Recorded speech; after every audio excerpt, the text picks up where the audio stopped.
විශේෂයෙන්ම කොවිඩ් වසංගතයත් එක්ක අපහසුතාවයට පත් වෙලා සිටින 2021 අපොස සාමාන්‍ය පෙළ විභාගයට මුහුණ දෙන දුවා දරුවන් වෙනුවෙන් කරන ජාතික සත්කාරය O level අපේ ඩිජිටල් ඉස්කෝලේ වෙනුවෙන් ඉතිහාසය සම්බන්ධන මාලාව මෙහෙම ගෝවේ තමයි මම. ඉතින් අද දින අප පවත්වන්නේ ඉතිහාසය සම්බන්ධන මාලාවේ ආරම්භක සම්බන්ධකරණය. අපේ ඉතිහාසයේ විෂය ප්‍රකාශය ගත්තොත් ඔබ දන්නවා 10 11 විෂය නිර්දේශවල අපිට තියෙනවා පාඩම් 18ක් 10 පොතේ පාඩම් 10ක් සහ 11 පොතේ පාඩම් 8ක් වශයෙන්. මේ 18න් 14ක් ලංකා ඉතිහාසයට අදාළ පාඩම් 4ක් ලෝක ඉතිහාසයට අදාළ පාඩම්. ඔබ තාමත් 10 පන්ති ඉගෙන ගන්න දරුවෙක් නම් ඔබට තාම මුල ගිහින් නැත්තේ ලෝක ඉතිහාසයට අදාළ එක පාඩමක් විතරයි. පුනරුදේ පාඩම. අනිත් සියලුම පාඩම් 11 පොතේ තමයි තියෙන්නේ. ඉතින් අපේ ඉතිහාසයේ ප්‍රශ්න පත්‍රයේ view එක ගත්තොත් ඔබ දන්නවා ඉතිහාසයේ විෂයේදී අපිට ප්‍රශ්න පත්‍ර දෙකක් ලැබෙනවා. එක පත්‍රය සහ දෙක පත්‍රය වශයෙන්. එක පත්‍රයට පැය 1යි, දෙක පත්‍රයට පැය 3යි. එක පත්‍රය ඒකේ view එක ගත්තොත් අපි දන්නවා එක පත්‍රයේ view එක ගත්තොත් බහුවචන ප්‍රශ්න පත්‍රය නැත්නම් MCQ paper එක කෙටි ප්‍රශ්න 40ක් තමයි ලැබෙන්නේ. ඒකෙන් සාමාන්‍ය ලංකා ඉතිහාසයට අදාළ ප්‍රශ්න 32ක් හෝ 30ක් විතර වෙනවා. ලෝක ඉතිහාසයට අදාළ ප්‍රශ්න 8ක් විතර වෙනවා. කෙටි ප්‍රශ්න 40. පැහැදිලි. ඔය කෙටි ප්‍රශ්න 40ට අපිට ලකුණු 40ක් ලබා ගන්න පුළුවන්. එතකොට අපි දන්නවා කෙටි ප්‍රශ්න පත්‍රයට පැයක කාලයක් ලැබෙනවා. ප්‍රශ්න 40යි තියෙන එක ප්‍රශ්නයක් වෙනුවෙන් විනාඩි 1කමාරක වගේ කාලයක් අපිට බය නැතුව යොදවන්න පුළුවන්. සාමාන්‍යයෙන් මේ කෙටි ප්‍රශ්න පත්‍රයට අපි දන්න විදිහට කිසිම ළමයෙකුට වෙලාව මදි වෙලා නැහැ. අපි ගත්තොත් දෙක කොටසේ ව්‍යුහය අපි කතා කරමු දෙක පත්‍රයේ ව්‍යුහය දෙක පත්‍රය පැය 3ක පේපර් එකක් තමයි අපිට ඉතිහාසයේ දෙක පත්‍රයේ වශයෙන් ලැබෙන්නේ. කොටස් 3යි. පළවෙනි කොටසේ පළවෙනි ප්‍රශ්නේ විතරයි තියෙන්නේ. පළවෙනි ප්‍රශ්නය අනිවාර්යයි. පැහැදිලි. දෙක පත්‍රයේ මොනවලින එක කොටසේ තියෙන්නේ පළවෙනි ප්‍රශ්නේ විතරයි. පළවෙනි ප්‍රශ්නේ අනිවාර්යයි. ඒකට ලකුණු 30ක් ඔබට ලබා ගන්න පුළුවන්. මොකද්ද පළවෙනි ප්‍රශ්නේ? පළවෙනි ප්‍රශ්නේ ඉස්සෙල්ලාම තියෙනවා ලංකා සිටියමේ ස්ථාන 12ක් ලකුණු කරන්න. ස්ථාන 12යි ලකුණු 12. ඊළඟට අපිට හම්බෙනවා ලෝක සිටියමේ ස්ථාන 6ක් ලකුණු කරන්න.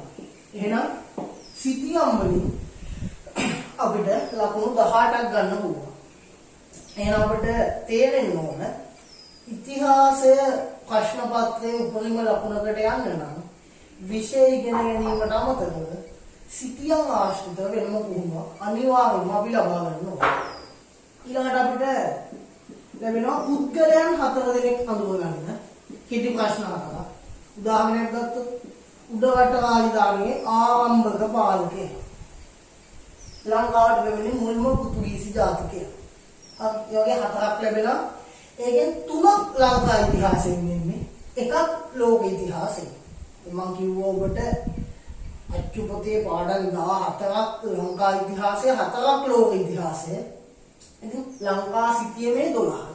ලෝක සිටියමෙන් 6යි. සිටියමේ ගොඩක් ස්ථාන අච්චු පොතේ නෑ. ඒක අපි වෙනම පුරුදු වෙන්න ඕන. පුද්ගලයන් 4යි 3ක් ලංකාවට අදාළයි. එක්කෙනෙක් ලෝක ඉතිහාසයට අදාළයි. ඊළඟ පින්තූර දෙකක් වෙනවා අපිට. මේ පින්තූර දෙකෙන් එකකින් ප්‍රශ්න 4 ගන්න ප්‍රශ්න 8ක් අහනවා ලකුණු 8යි. පැහැදිලි. මේ පින්තූර දෙක සමහර විට දෙකම ලංකා ඉතිහාසය වෙන්නත් පුළුවන්. දෙකම ලෝක ඉතිහාසය වෙන්නත් පුළුවන්. සමහර විට ලංකා ඉතිහාසයෙන් එකයි ලෝක ඉතිහාසයෙන් එකයි වෙන්නත් පුළුවන්. අච්චු පොතේ තියෙන පින්තූරයක් තමයි. අපිට පේනවා පළවෙනි ප්‍රශ්نين අපිට ලකුණු 30ක් ලබා ගන්න පුළුවන්. 12යි 6යි 18යි 22යි 30යි. පළවෙනි ප්‍රශ්නේ අනිවාර්යයි ලකුණු 30යි. එක පත්‍රයේ එක කොටස තමයි මේ අපි කිව්වේ. එක පත්‍රයේ දෙක කොටස කියන්නේ ලංකා ඉතිහාසයේ කොටස. ලංකා ඉතිහාසයේ කොටස. පැහැදිලි? එතකොට ලංකා ඉතිහාසයෙන් අපිට ප්‍රශ්න 6ක් ලැබෙනවා. ඒ 6න් 4ක් අපි ලියන්න ඕන. ප්‍රශ්න 6ක් ලැබෙනවා. රචනා ප්‍රශ්න 6න් 4ක් ලියන්න ඕන. තුන කොටස කියන්නේ ලෝක ඉතිහාසය. ලෝක ඉතිහාසය අපිට ලැබෙන ප්‍රශ්න දෙකයි. ඒ දෙකෙන් එකක් ලියන්න ඕන. පැහැදිලිද? එහෙනම් දෙක පත්‍රේ අපිට ඔක්කොම ප්‍රශ්න තියෙනවා 6යි 7යි 8යි මේකයි 9ක්. 9න් අපි ලියන්නේ කීයද? 4යි 5යි 6යි. පළවෙනි එක අනිවාර්යයෙන් ලංකා ඉතිහාසයෙන් 4යි ලෝක ඉතිහාසයෙන් 1යි. එක රචනා ප්‍රශ්නයකට ලකුණු 18යි.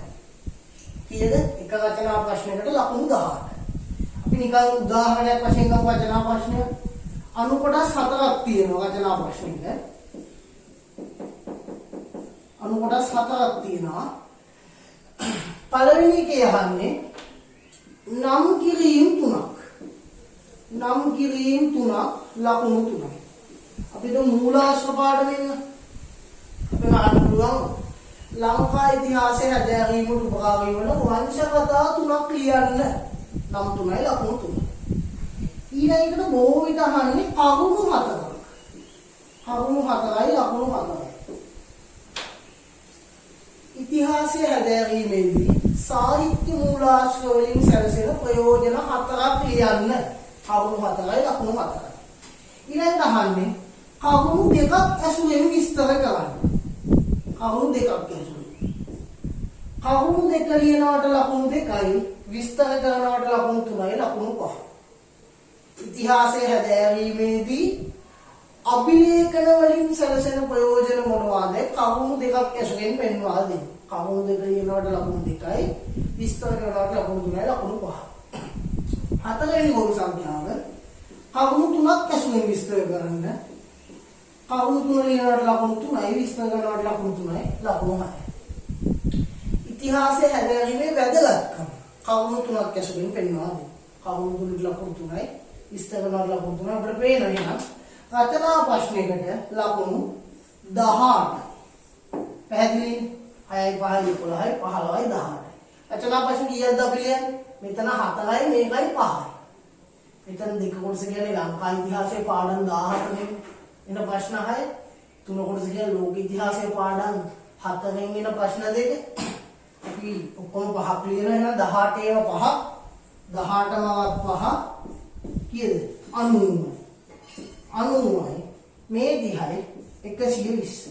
අන්න 120 දෙකෙන් බෙදුවා ලකුණු 60යි. එක පත්‍රයෙන් ඔබ ගත්ත ලකුණු 40 එකතු කරලා ලකුණු 100න් කීයද කියලා ඔබට බලන්න පුළුවන්. අතන ඔබ 100න් 75ට වඩා අරගෙන තියෙනවා නම් ඒ සාමාර්ථයකට යන්න පුළුවන්. 65කට වඩා වැඩි නම් B සාමාර්ථයක්, 50ට වඩා වැඩි නම් C සාමාර්ථයක්, 35ට වඩා වැඩි නම් S සාමාර්ථයක්, 35ට අඩු නම් ඔබ විභාගය අසමත් W සාමාර්ථය. එතකොට දල වශයෙන් මේකේ කාලය කළමනාකරණය කරන විදිහ මම කිව්වා දෙක පත්‍රයට පැය 3ක්. එතකොට මම කියනවා පළවෙනි ප්‍රශ්නෙට පැය භාගයක් වෙන් කරන්න. පැය භාගයක්. ඒකට හැබැයි පැය භාගයක් කියන්නේ. පැය භාගයක් වෙන් කරනවා. මේ සමහරවිට විනාඩි 5න් උනත් කරන්න පුළුවන්. ඉතුරු වෙන වෙලාව විස්තර කරන ඒවාට යොදවන්න. පැහැදිලි? එතකොට රචනා ප්‍රශ්න 5යි 4යි මේකයි 5යිනේ. එක රචනා ප්‍රශ්නයකට අපිට පැය භාගයක් ගන්න පුළුවන්. පැය භාගය 5ක් පැය 2කමාරයි. මේකේ පැය භාගයක් එක්ක පැය 3ක් අපිට පේපර් එකට ඒකට ඒ විදිහට බැලන්ස් කරගන්න පුළුවන්. මේ පැය භාගය අපි කඩන්නේ මෙහෙමයි. මේක කරුණු 3ක් වශයෙන් විස්තර කරන්න මම කියන විනාඩි 15ක් ගන්න.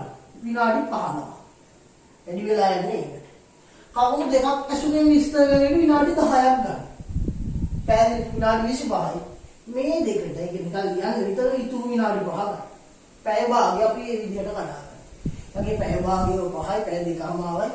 මේකට තව පැය භාගයක් තියෙනවා. ඒක ඉස්සර ඉක්මනට වෙලිතු වෙලා මේ විස්තර කරනකොට අපිට දවන්න පුළුවන්. දැන් මම හිතනවා ඔබට පැහැදිලි ඇති ඉතිහාසයේ ප්‍රශ්න පත්‍රයේ ව්‍යුහය ගැන.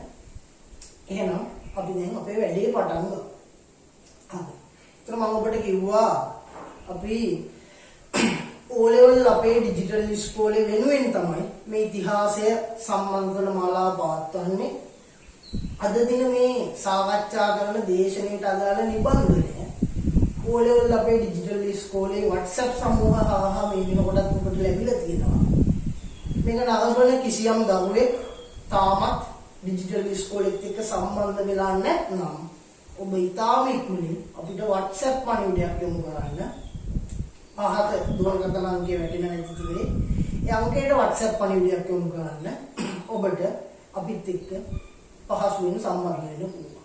සහ මේ සියලුම දේශන අපි ලබා දෙන්නේ සුබග TV YouTube නාලිකාව හරහා. ඒ නිසා සියලුම දුවල පුතාලා අනිවාර්යයෙන්ම සුබග TV YouTube නාලිකාව subscribe කරන්න කියලා ආදරෙන් ආරාධනා කරනවා. එතකොට ඒ වගේම මම කියනවා මේක ආරම්භක දේශනාව නිසා ඉස්සෙල්ලාම අපි ඉතිහාසයෙන් පටන් ගත්තට අනිකුත් විෂයන්ට අදාළ දේශනා මේ විදිහටම ඉදිරියට පැවැත්වේවි. ඒ ගැන ඔයගලට වැඩි විස්තර ඉදිරියට දැනගන්න පුළුවන්. ඒක මගේ වගකීම් ඉතිහාසය. මම කතා කරන ඉතිහාසය ගැන. එතකොට ඔබට විශේෂයෙන්ම වැඩිපුරම මේ 11 වසරේ පාඩම් ටික තමයි මේ ඉදි කෙවිලම නැත්තේ. ඒ නිසා 11 ශ්‍රේණියට අදාළ පාඩම් ටික පිළිවෙලින් අපි ඉස්සෙල්ලා උගන්වගෙන යනවා. හරි. එහෙනම් ඔබ දන්නවා 11 වසරට අදාළ පළවෙනි පාඩම කාර්මික විප්ලවය. ඒක ලෝක ඉතිහාසයට අදාළ පාඩමක්. ගිය අවුරුද්දේ ලකුණු 18ක රචනා ප්‍රශ්නය ආපු පාඩම. අපි ඉස්සෙල්ලාම එහෙනම් කාර්මික විප්ලවය අපේ වැඩි පටන් ගමු. අද දේශනේ එහෙනම් කාර්මික විප්ලවය ගැන.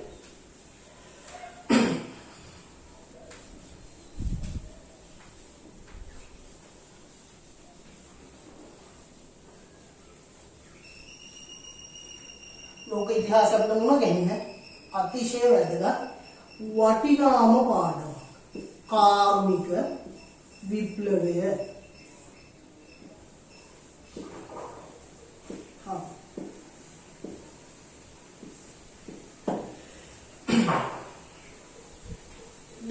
දැන් අපිට තියෙන ලෝක ඉතිහාසයේ පාඩම් 4 තමයි. 10 පුතේ අපිට මුණ යනවා කුණු පුතේ පාඩම. දැන් අපි කතා කරන්නේ කාර්මික විප්ලවයේ පාඩම. ඊළඟට ලෝකයේ කැපී පෙනෙන විප්ලව 3යි. ඇමරිකන් විප්ලවය, රුසියන් විප්ලවය සහ ප්‍රංශ විප්ලවය. අවසාන පාඩමේදී ලෝක මහා සංග්‍රාම සම්මුති, පළවෙනි ලෝක යුද්ධය, දෙවන ලෝක යුද්ධය සහ එක්සත් ජාතීන්ගේ සංවිධානය. අතන මේ සියල්ල එකිනෙකට සම්බන්ධ යුරෝපා ඉතිහාසයට අදාළ පාඩම් පද්ධතිය. මේක සම්බන්ධ වෙන පොඩ්ඩක් ඔයාලට කිව්වා. දැන් අපි දන්නවා අදට ලෝකේ බලවත්යයි සම්මත රටවල් වලින් බහුතරයක්ම තියෙන්නේ යුරෝපා මහද්වීපය ඇතුළේ. නම් වශයෙන් කියනවා පෘතුගාලි, ස්පාඤ්ඤ, ප්‍රංශය, ජර්මනිය, එංගලන්තය, ඉතාලිය වගේ රට. එතකොට මේ යුරෝපයේ ස්වර්ණමය යුගය, යුරෝපයේ හොඳම කාලය තමයි පැරණි ග්‍රීක රෝම ශිෂ්ටාචාර දියුණු වෙලා තිබිච්ච කාලය.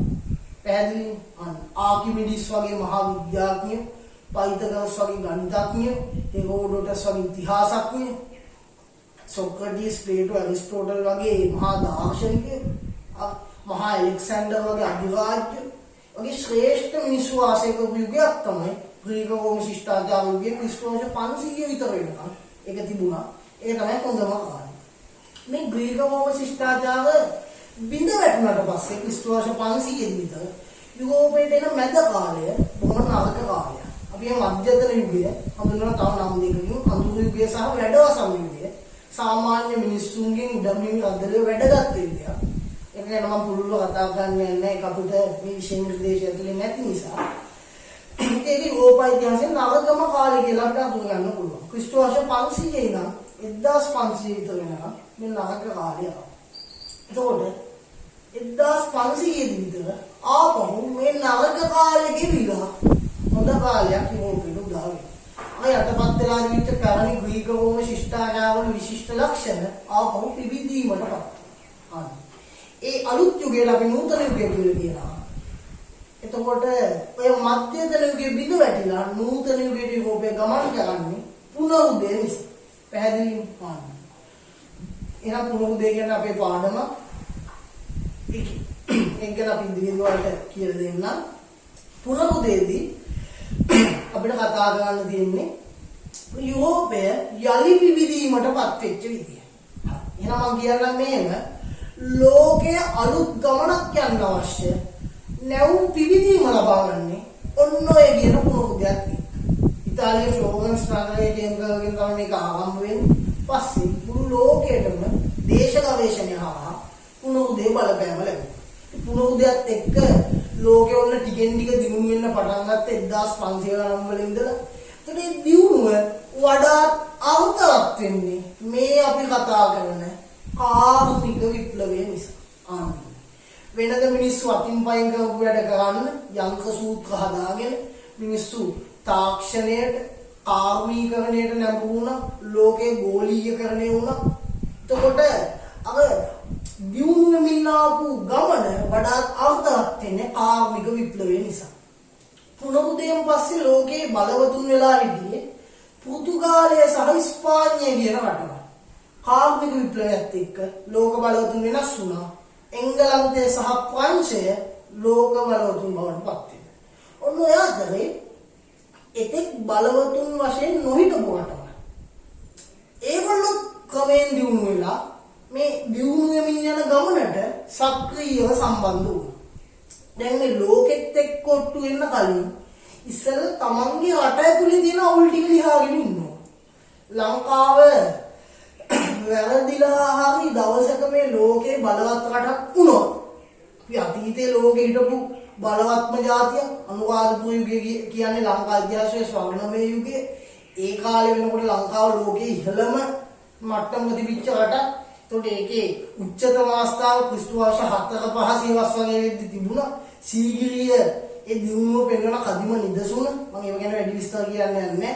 ඒත් ලංකාව කවදා හරි ආපහු ඒ වගේ දරකට ආවොත් ඊට කලින් මේ රට ඇතුලේ තියෙන අවුල් ටික අපි ඉස්සෙල්ලා ලියාගෙන ඉන්නවා. පැහැදිලිද? ඉස්සෙල්ලා ඇතුලේ අවුල් ටික ලියාගෙන ඉන්නවා. අනිත් කට්ටියත් එක්ක කොට්ටු වෙන්න කලින්. පැහැදිලිද? එහෙනම් ඇමරිකාව ඇතුලේ අවුල් ගොඩක් තිබුණා. ඒතන ඇමරිකාව කියලා රට ඒ කාලේ තිබුණෙත් නෑ. හැබැයි 1766 ඇමරිකන් විප්ලවය කළා. ඇමරිකාව තමන්ගේ අවුල් ටික ලියාගත්තා.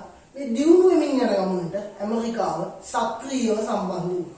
ඒ ප්‍රංශය මේ වෙද්දි ලෝක බලවතෙක් තමයි. ඒ ප්‍රංශයේ දේශපාලනික ගැටලු ගණනාවක් තිබුණා. දේශපාලනික විතර නෙවෙයි ආර්ථික සමාජමය ගැටලු ගොඩක් තිබුණා.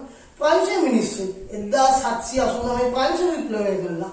තමන්ගේ රටේ තියෙන අවුල් ටික ලියාගත්තා. පැහැදිලිද? ඊළඟට 1917 රුසියන් විප්ලවය කළා. තමන්ගේ රටත් මේ දියුණු වෙමින් යන ගමනට සක්‍රීයව සම්බන්ධ කරගන්න. එතකොට මේ සියලුම ජාතීන් අනිත් කට්ටිය පවාද කරගෙන තමන් පුළුවන් තරම් බලවත් වෙලා ලෝක ඉදිරියට එන්න තමයි උත්සාහ කරන්නේ. ඒක ප්‍රතිඵලය වෙන්නේ 20 වෙනි සියවස වෙද්දී ලෝකෙම රටවල් දෙපැත්තකට බෙදලා ගහ ගන්න පටන් ගන්නවා. එතකොට මේ අලුත් වෙමින් ආපු ගමන මේ ගොඩ නැගෙමින් ආපු තාක්ෂණික දියුණුව අන්තිමට මිනිස්සුන්ගේම අයහපත සඳහා යොදවගත්ත. ඒකේ ප්‍රතිඵලය තමයි ලෝක යුද්ධ ඇති වෙන්නේ. 1914 ඉඳන් 18 වෙනකම් පළවෙනි ලෝක යුද්ධය ඇති වෙන ජර්මනිය මූලිකත්වයෙන් ලෝක යුද්ධයෙන් පස්සේ ඒක නැවතුණාට පස්සේ ආපහු යුද්ධ ඇති වෙන එක නවත්වන්න ජාතීන්ගේ සංගමය පිහිටුවා ගත්තා. හැබැයි ජාතීන්ගේ සංගමය අසාර්ථක වෙනවා. ඒකේ ප්‍රතිඵලය තමයි නැවත වටේකින් ජර්මනිය මූලිකත්වයෙන් හිට්ලර්ගේ නායකත්වයේ යටතේ දෙවනි ලෝක යුද්ධෙත් ඇති වුණා. 1939 45 දක්වා දෙවනි ලෝක යුද්ධය ගියා. 45 දෙවනි ලෝක යුද්ධය අවසන් වීමත් එක්ක UN නැත්නම් එක්සත් ජාතීන්ගේ සංවිධානය United Nations Organization කියන සංවිධානය හදාගත්තා.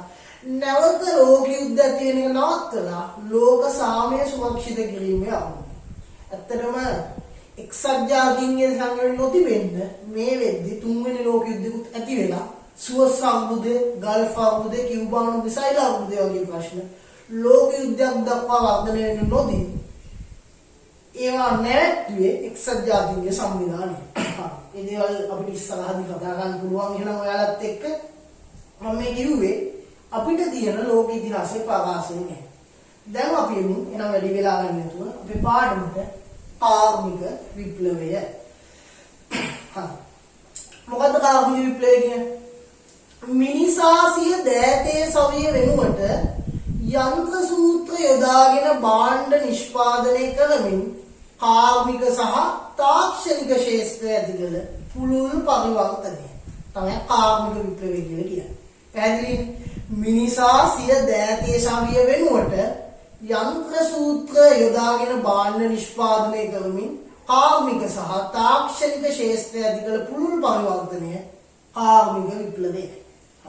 මොකද්ද මේ කියන්නේ?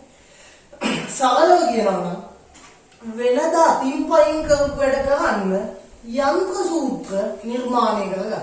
උදාහරණයක් ගත්තොත් වෙනද පයින් ගමන් ගියපු මිනිස්සු මෙන්න ගමන් බිමන් යන වාහන ටිකක් හදාගන්න. වෙනදා අනබෙලයක් ගහලා සතෙක්ගේ කුරුල්ලෙක්ගේ කකුලේ සංදේශයක් ගැට ගහලා එහෙම නැත්නම් ගිනි මැලයක් ගහලා ඒ වගේ ප්‍රාථමික සංනිවේදන වලින් පණිවිඩ වුවමාව කරගත්ත මිනිස්සු අද වෙද්දී රූපවාහිනී ගුවන් විදුලියේ දුරකථනයේ අන්තර්ජාලය වගේ නවීන සංනිවේදන ක්‍රමවේද භාවිත කරන්න උරු වෙලා තියෙනවා. වෙනද ගෙදර ලිපේ දුම්බිව බිබ ලිපත් එක්ක ඔට්ටු වෙච්ච අම්මා අද රයිස් කුකර් එකකින් බත් ටික උයාගෙන අන්නෝකට තමයි කාර්මික විප්ලවය කියන්නේ. අතින් පයින් කරපු වැඩ කරගන්න යන්ත්‍ර සූත්‍ර හදාගත්තේ. පැහැදිලිද? එතන මම නිර්වචනයක් කිව්වේ ඒවා පාඩම් කරගන්න. මිනිසාසිය දෑතේ සමය වෙනුවට යන්ත්‍ර සූත්‍ර යොදාගෙන භාණ්ඩ නිෂ්පාදනය කරමින් කාර්මික සහ තාක්ෂණික ශාස්ත්‍රය ඇති කළ පුළුල් පරිවර්තනය. කාර්මික විප්ලවය ඇති වෙන්නේ 18 වෙනි සියවසේ අගභාගයේදී මහා බ්‍රිතාන්‍යයේ 18 වෙනි සියවසේ අගභාගයේදී. එතකොට ඔයාලට මතක් වෙන්න ඕන මං 18 වෙනි සියවස කියද්දි මේ මොන කාලෙද කියන එක. මොකද්ද මේ 18 වෙනි සියවස කියන්නේ?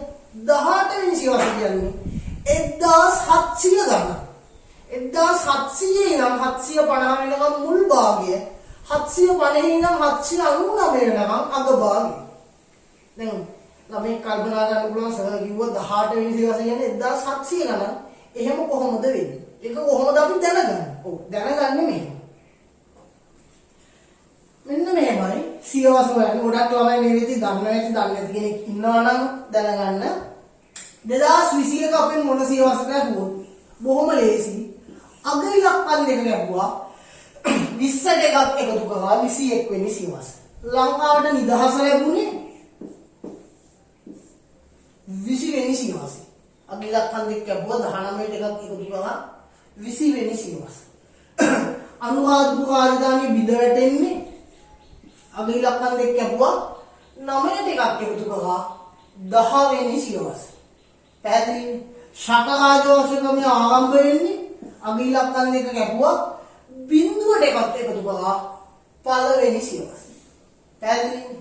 එතකොට අපි හිතමු තනි ඉලක්කමේ ගානක් විස්කෝෂ පහක තියෙන එක කැපුවා බිඳුවට එකක් එකතු කරලා පළවෙනි සියවස. බොහොම ලේසියෙන් ඔය වගේ අපිට සියවස හොයාගන්න පුළුවන්. හරි. එහෙනම් ඔයාලා දන්නවා සියවසක් කියන්නේ දශකය කියන්නේ අවුරුදු 10ක් සියවසක් කියන්නේ 100ක් සහස්‍රය කියන්නේ 1000. බිඳුවේ ඉඳන් 100 වෙනකම් එක 200 වෙනකම් දෙක ඒ විදිහට 2000 ඉඳන් 2100 වෙනකම් 21. අපි දැන් ජීවත් වෙන්නේ 21 වෙනි සියවස. කාර්මික විප්ලවය තියෙන 18 වෙනි සියවසේ. ඒ කියන්නේ 1753. මම කියලා දුන්නා අග ඉලක්කම් දෙක ගාපුවා 17 එකක් එකතු කරලා 18 වෙනි සියවස. පැහැදිලි කතාව. එහෙනම් කාර්මික විප්ලවය ඇති වෙන්නේ 18 වෙනි සියවසේ අග භාගයේදී 1750 ඉඳන් 99 විතර වෙනකම් අග භාගය 700 ගණන් මුල් භාගය. මහා බ්‍රිතාන්‍යයෙන් තමයි ආරම්භ වෙන්නේ. එතකොට ඔයාලා දන්න ඇති මේ මහා බ්‍රිතාන්‍ය කියන රටට තව නම් කීපයක් අපි භාවිත කරනවා. එංගලන්තය කියන්නේ එහෙට තමයි. එක්සත් රාජධානිය කියන්නේ එහෙට තමයි. ඇත්තටම එංගලන්තය එහෙම නැත්නම් එක්සත් රාජධානිය සහ මහා බ්‍රිතාන්‍යයෙන් නම් තුනෙන්ම හඳුන්වන්නේ එකක්. හැබැයි මහා බ්‍රිතාන්‍යය යද්දී එංගලන්තයත් එක්ක තව රටවල් දෙකක් එකතු වෙන ස්කොට්ලන්තය සහ අයර්ලන්තය තුනටම පොදුවේ තමයි මහා බ්‍රිතාන්‍ය කියන්නේ. හැබැයි භාවිතයේදී අපිට ගැටලුවක් නැහැ. අපි එංගලන්තයට මහා බ්‍රිතාන්‍යයෙන් නම් භාවිත කරනවා. ඉංග්ලන්ඩ්, UK, යුනයිටඩ් කින්ග්ඩම් එක්සත් රාජධානිය සහ බ්‍රිටන් මහා බ්‍රිතාන්‍යය. එතකොට එක්සත් ජනපදය කියන්නේ මොකක්ද? එංගලන්තයට කියන්නේ එක්සත් රාජධානිය UK. 18 වෙනි සියවසේ අගභාගයේදී මහා බ්‍රිතාන්‍යයෙන් කාර්මික විප්ලවය ආරම්භ වුණා. ප්‍රධාන කර්මාන්ත තුනක් ආශ්‍රිතව. මොනවද තුන? පේෂ, යකඩ හාවාණ්‍ය සහ ගල් අඟුරු කියන කර්මාන්ත ආශ්‍රිතව තමයි කාර්මික විප්ලවය ආරම්භ වුණේ. ඒකේ අදහස් වෙන්නේ ඒ කර්මාන්ත වෙනුවෙන් තමයි ඉස්සෙල්ලාම මැෂින් හැදුවේ. පැහැදිලිනේ? එතකොට අපි බලන්න ඕනේ ඇයි මේ කාර්මික විප්ලවය එංගලන්තෙන් ආරම්භ වුනේ? ඔක වෙන කොහෙන් හරි ආරම්භ වෙන්න තිබුණේ නැහැ. මොකක් හරි සාධාරණ හේතුවක් තියෙනවද එංගලන්තෙන් ආරම්භ වෙන්නේ? ඔව් හේතුවක් නෙවෙයි, හේතු ගණනාවක් තියෙනවා. අපි දන්නවා පුනරුදය ආරම්භුනේ කොහෙන්ද? ඉතාලියේ. වැඩිදුරටත් කියනවනේ ඉතාලියේ ෆ්ලෝරන්ස් නගරේ. කාර්මික විප්ලවය එංගලන්තේ. ඔන්න එංගලන්තේ ලන්ඩන් නගරයෙන් කියලා අපිට කියන්න පුළුවන්. ලෝක යුද්ධ ඇති වෙන්නේ ජර්මනියේ.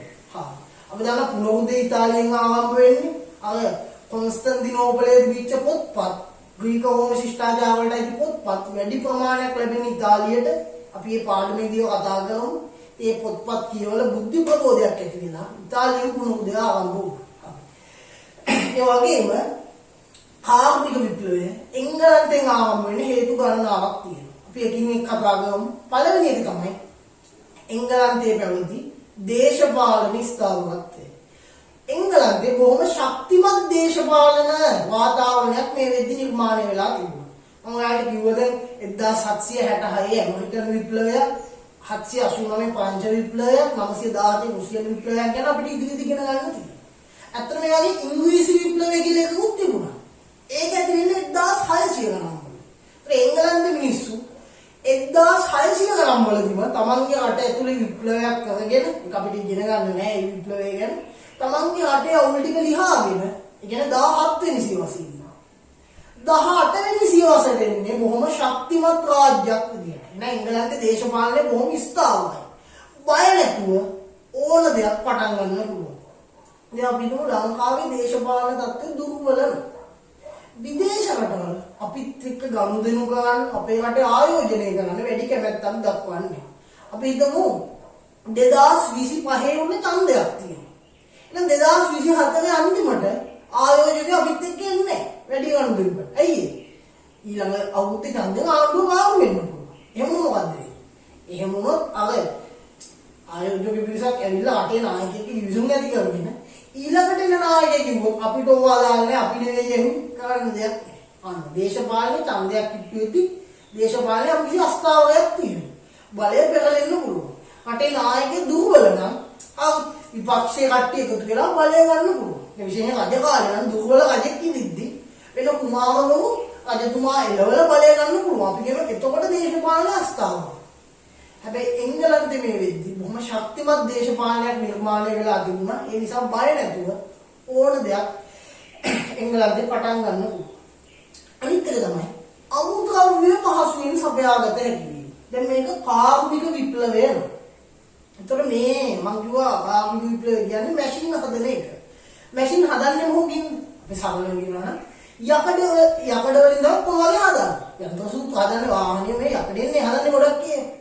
යකඩ වගේ ලෝහවල. එහෙනම් එංගලන්තේ මේ යකඩ හදන්න අවශ්‍ය යපස් ටික නොඅඩුව තිබුණා. ඒ වගේම මේ යන්ත්‍ර සූත්‍ර වැඩ කරන්න ඉන්ධන ඕනේ. දැන් අපි දන්නවා වාහනයක් නම් වාහනයක් යන්න පෙට්‍රල් හරි ඩීසල් හරි දාන්න කලින්ද. ඒතර ඒ කාලේ තිබිච්ච ජනප්‍රිය ඉන්ධනය තමයි මොකද්ද? ගල්ලම්. එයාලා අහලා තියෙනවා කෝච්චිය ගැන කියද්දී අපි කියන කවියක් තියෙනෝනේ. අංගුරු කකා වතුර බිබි කොළඹ දුවනේ අපඩේ කකා. තේරුණිද? අංගුරු කියන්නේ ගල්ලම්. ගල්ලම් ගුරුදාර තමයි කාලේ කෝච්චියක් ගියත් වතුර දාන. පැහැදිලි අන්න. එතකොට ඒ කාලේ යන්ත්‍ර සූත්‍ර හැදුවේ යකඩ වලින් ඉන්ධනයේ විදිහට ඒක ක්‍රියාත්මක වෙන්නේ දෙවි ගල්ලම්. එහෙනම් එංගලන්තේ යකඩක් තියෙනවා ගල්ලංගුත් තියෙනවා. යකඩ හදන්නේ අපස් වලින් අපි ඉදිරියට කතා කරනවා. යකඩ සහ ගල්ලංගු නොඅඩුව තිබුණා. ඒ අමුද්‍රව්‍ය පහසුවෙන් සපයාගත හැකි වීම කාර්මික විප්ලවයේ එංගලන්තයෙන් ආවම වෙන ලොකු රුකුලක් වුණා. ඊළඟ තමයි කර්මාන්ත සඳහා මුදල් ආයෝජනය කළ හැකි ධනවතුන් පිරිසක් එංගලන්තයේ ජීවත් වීම. දැන් ඔයාලා දන්නවා අලුතෙන් කර්මාන්ත පටන් ගන්න එක ලේසි වැඩක් නෙවෙයි. එහෙම ලේසි නෑ. අපිටත් පුළුවන් මේ පටන් ගන්න. ඇයි අපිට බැරි? ඒකට ලොකු මුදලක් ඕන. කොහේ හරි තැනක් මිලදීගෙන එතන කර්මාන්ත ශාලා ඉදි කරලා යන්ත්‍ර සූත්‍ර ගෙනල්ලා සේවකයෝ අරගෙන ඒගොල්ලන්ට පඩි නඩි ගෙවලා එහෙම ලොකු මුදලක් මේකට යට ගන්න ඕන. එහෙනම් මේ කර්මාන්ත පටන් ගන්න නම් ධනපති මන්දියක් ඒ රටේ අනිවාර්යෙන් ඉන්න ඕන. එංගලන්තයේ වගේ ධනපතිය ගොඩක් ඔය වෙද්දී පැහැදිලි වන්නේ කර්මාන්ත වලට මුදල් ආයෝජනය කරන ධනවතුන් පිරිසක් එංගලන්තයේ ජීවත් වෙනවා. ඒක කාර්මික විප්ලවයේ එංගලන්තයෙන් ආවම වෙන ලොකු උපකාරයක් වෙනවා. අනිත් එක තමයි ජනගහනය වැඩි නිසා භාණ්ඩ සඳහා හොඳ ඉල්ලුමක් තිබීම. දැන් වෙනදා අතින් පයින් හදන කාලේ අපිට ඇඳුම් එක ඇඳුමක් හදන දවස් ගාණක් යනවා. හැබැයි කාර්මික විප්ලවයෙන් පස්සේ එක දවසට ඇඳුම් දහස් ගාණක් හැදුවා. දැන් වෙනදා එක ඇඳුම් හදන දවස් ගාණක් යනවා. භාණ්ඩ අඩුයි. දැන් එක දවසට ඇඳුම් දහස් ගාණක් හදන ගොඩක් තියෙනවා. තිබුණාට වැඩක් නෑ. ඒක ගන්න පාරිභෝගික පිරිසුත් ඉන්නවා. එංගලන්තයේ ඕන තරම් මිනිස්සු හිටියා. භාණ්ඩ වලට හොඳ ඉල්ලුමක් තිබුණා. ඒ විතරක් නෙමෙයි. බ්‍රිතාන්‍යයන් සිය යටත් විජිත වලට අවශ්‍ය භාණ්ඩ ඒ රටින් අපනයනය කරා. දැන් එංගලන්තයේ හදලා තිබුණ හිරුණු බසින අනිවාර්යය. ලෝකේ හැමතැනම යටත් විජිත තිබුණා. එංගලන්තේ මොකද කරන්නේ? තමන්ගේ පරිභෝජනයට අන්නේ. ඊටු ටික තමන්ගේ යටත් විජිත වලට අපනයනය කරා. විකිනවා. පැහැදිලි? කාට හරි ළමයින්ට ආනයනය අපනයනය කියන පැටලෙනවා නේ. පටල ගන්න එපා කිසිම වෙලාවක. ආනයනය කියන්නේ අපිට ආපු ඒවා ආනයනය. අපි කොහෙට හරි යවුවනම් අපනයනය. පැහැදිලි? ආවනම් ආනයනය, යවුවනම් අපනයනය. ආයාත නිර්යාත කියන්නේ ඔය දෙකට තමයි. ආනයනය, ආයාත, නිර්යාත, අපනයනය. පැහැදිලි? ඉංග්‍රීසි අපි කියනවා import and export. එතකොට මේ මං කිව්වා යටත් වීදවලට අවශ්‍ය භාණ්ඩ අපනයනය කරා. ඒතකොට ඒත් එක්ක මගේ යුරෝ බසින අධිකාරියක් හදලා තිබුණේ මොකද එංගලන්තයට යටත් වෙලා දිවිච්ච කොහේ හරි රටකට දවසේ පැය 24ක් පුරාම ඉරපාරයි. ඒ කියන්නේ ලෝකේ හැම කෙළවරේම රටවල් එංගලන්තයට යටත් කරගෙන තිබුණා. මෙහෙන් ඇමරිකාව පැත්තට ඉර බහිනකොට මෙන්න යුරෝපයේ පැත්ත රටවල් ඉරපාරයි. නැත්නම් අප්‍රිකාව පැත්ත රටවල් ඉරපාරයි. එහෙන් ඉර බහැගෙන එනකොට මේ ලංකාව ආවට මේ ආසියාව රටවල් ඉරපාරයි. එහෙන් බහිනකොට ඕස්ට්‍රේලියාව පැත්ත රටවල් ඉරපාරයි. හැම එකම එංගලන්තයට යටත් වෙච්චේ. අනේ නම් ලෝකේ පුරා යටත් විජිත තිබිච්ච නිසා එංගලන්තයට අපි කියන හිරුණු බසින අධිකාරිය. ඒගොල්ලෝ අනුපො බලවත් අධිකාරිය නම් හඳුන්වනවා.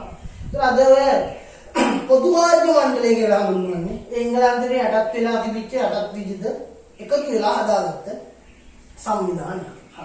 ඒත් එක්කම ඔයාලා දන්නේ නැත්නම් දැනගන්න හිරුණු නැගෙන අධිරාජ්‍ය කියලා අපි හඳුන්වන්නේ ජපන් අධිරාජ්‍ය, හිරුණු බසින අධිරාජ්‍ය, බ්‍රිතාන්‍ය අධිරාජ්‍ය.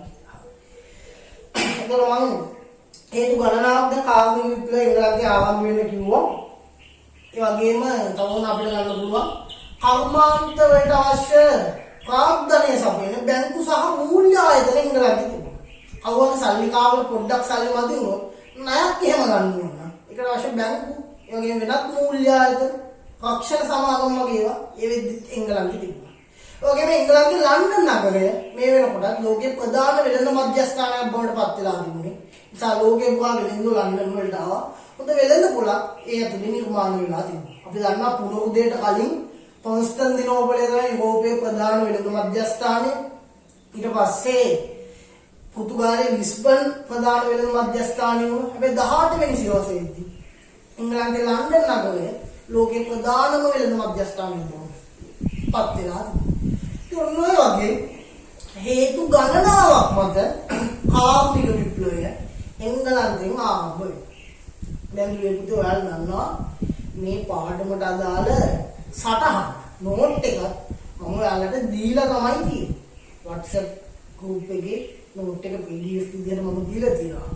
කවුරුම හරි දුවෙක් පුතෙක් ඒ WhatsApp සමූහයක ඔයගොල්ලෝ අපේ ඩිජිටල් ඉස්කෝලේ සමූහයක සම්බන්ධ වෙලා නැත්නම් මොකද්ද කරන්න ඕන?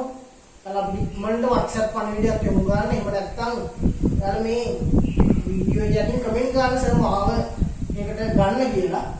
එහෙම වුණොත් අපි ඔයාලට මේ සම්බන්ධ වෙන්න ඉතින් නැත්නම් බොහොම පහසුවෙන් මම ඔයාලට දුරකථන අංකය කලින් කිව්වා. ඒ අංකයට WhatsApp පණිවිඩයක් දාන්න. ඉක්මනට අපි ඒ ගෲප් එකට ඔයාලා ඇඩ් කරලා සියල්ල ලබා දෙන්නම්. ඔයාලා දන්නවා මේ කිසිම මුදල් ණය කිරීමක් හෝ වෙනත් ප්‍රතිලාභයක් හෝ නැතුව සහ බලාපොරොත්තු නොවි මොන සත්භාවයෙන් ගන්න. ඔයාලා වෙනුවෙන් ඒකේ උපරිම ප්‍රතිලාභ ඔයාලා සියලු දෙනා අත් කරගන්න. මම ඇත්තටම මගේ පන්ති වලට මුදල් ගෙවලා සම්බන්ධ වෙන ළමයි වෙනම මම උගන්වන්නේ නැහැ. ළමයි මේවටම තමයි මේ වෙද්දි මම අනුබද්ධ කරලා තියෙන්නේ. පැහැදිලිද? ඒ ළමයි සියලු දෙනා මේ දේශන බලනවා ඇති. ඒගොල්ලොන්ගෙන් මුදල් ණය කරන්නේ නැහැ. ඒගොල්ලොන්ට මම පන්තියේදී මුදල් ණය කරලා කරන වැඩ කොටසම මේ ඔයගොල්ලෝ අපේ ඩිජිටල් ඉස්කෝලේ එක්ක සම්බන්ධ වෙලා උපරිමයෙන් ඔයාලට දෙනවා. ඒ නිසා මේක නිකන් කරයි කියලා හැල්ලු නොකර උපරිමයෙන්ම මේ වැඩේ ඔයාලට මම සහ සියලු ගුරුවරුන් කරලා දෙනවා. උපරිම ප්‍රතිලාභය ඔයාලා ගන්න. ඔයාලගේ ප්‍රතිඵලය හදාගන්න මේක අත්වලක් කරගන්න කියලා අපි ආරාධනා කරනවා. ඉතින් ඒක දෙයක් මම කිව්වා ආගමික විප්ලවය කියන්නේ මොකද්ද? ඒක ආගම වෙන කොහින්ද මොන කාලෙද? ඇයි ඒක එහෙන් ආරම්භ වුනේ? ඒ දේවල් අපි කතා කරනවා. දැන් අපි කතා කරමු මේ ආගමික විප්ලවය ආරම්භ වෙලා ව්‍යාප්ත වෙන විදිය. මම කිව්වා ආගමික විප්ලවය ආරම්භ වෙන ප්‍රධාන කර්මාන්ත තුනක් ඔස්සේ. දැන් ඔයාලට මතක තියෙන්න ඕන. පේෂ යකඩහා වානේ ගල්ලා. විශේෂ දෙයක් මම කියන්නම්. මේ පාඩමේ බොහොම පොඩ්ඩයි තියෙන්නේ. වැදගත් දේවල් ටිකයි. හැබැයි ඒ ටික අතිශය වැදගත්. ඒ නිසා ඒක හොඳට මතක තියාගන්න. එංගලන්තේ ආරම්භුනේ 18 වෙනි සියවසේ අගභාගයේදී එංගලන්තේ ආගමික විප්ලවය ආරම්භ වෙන හේතු මොනවද? ඒවා අතිශය වැදගත්. ඒක හොඳට මතක තියාගන්න.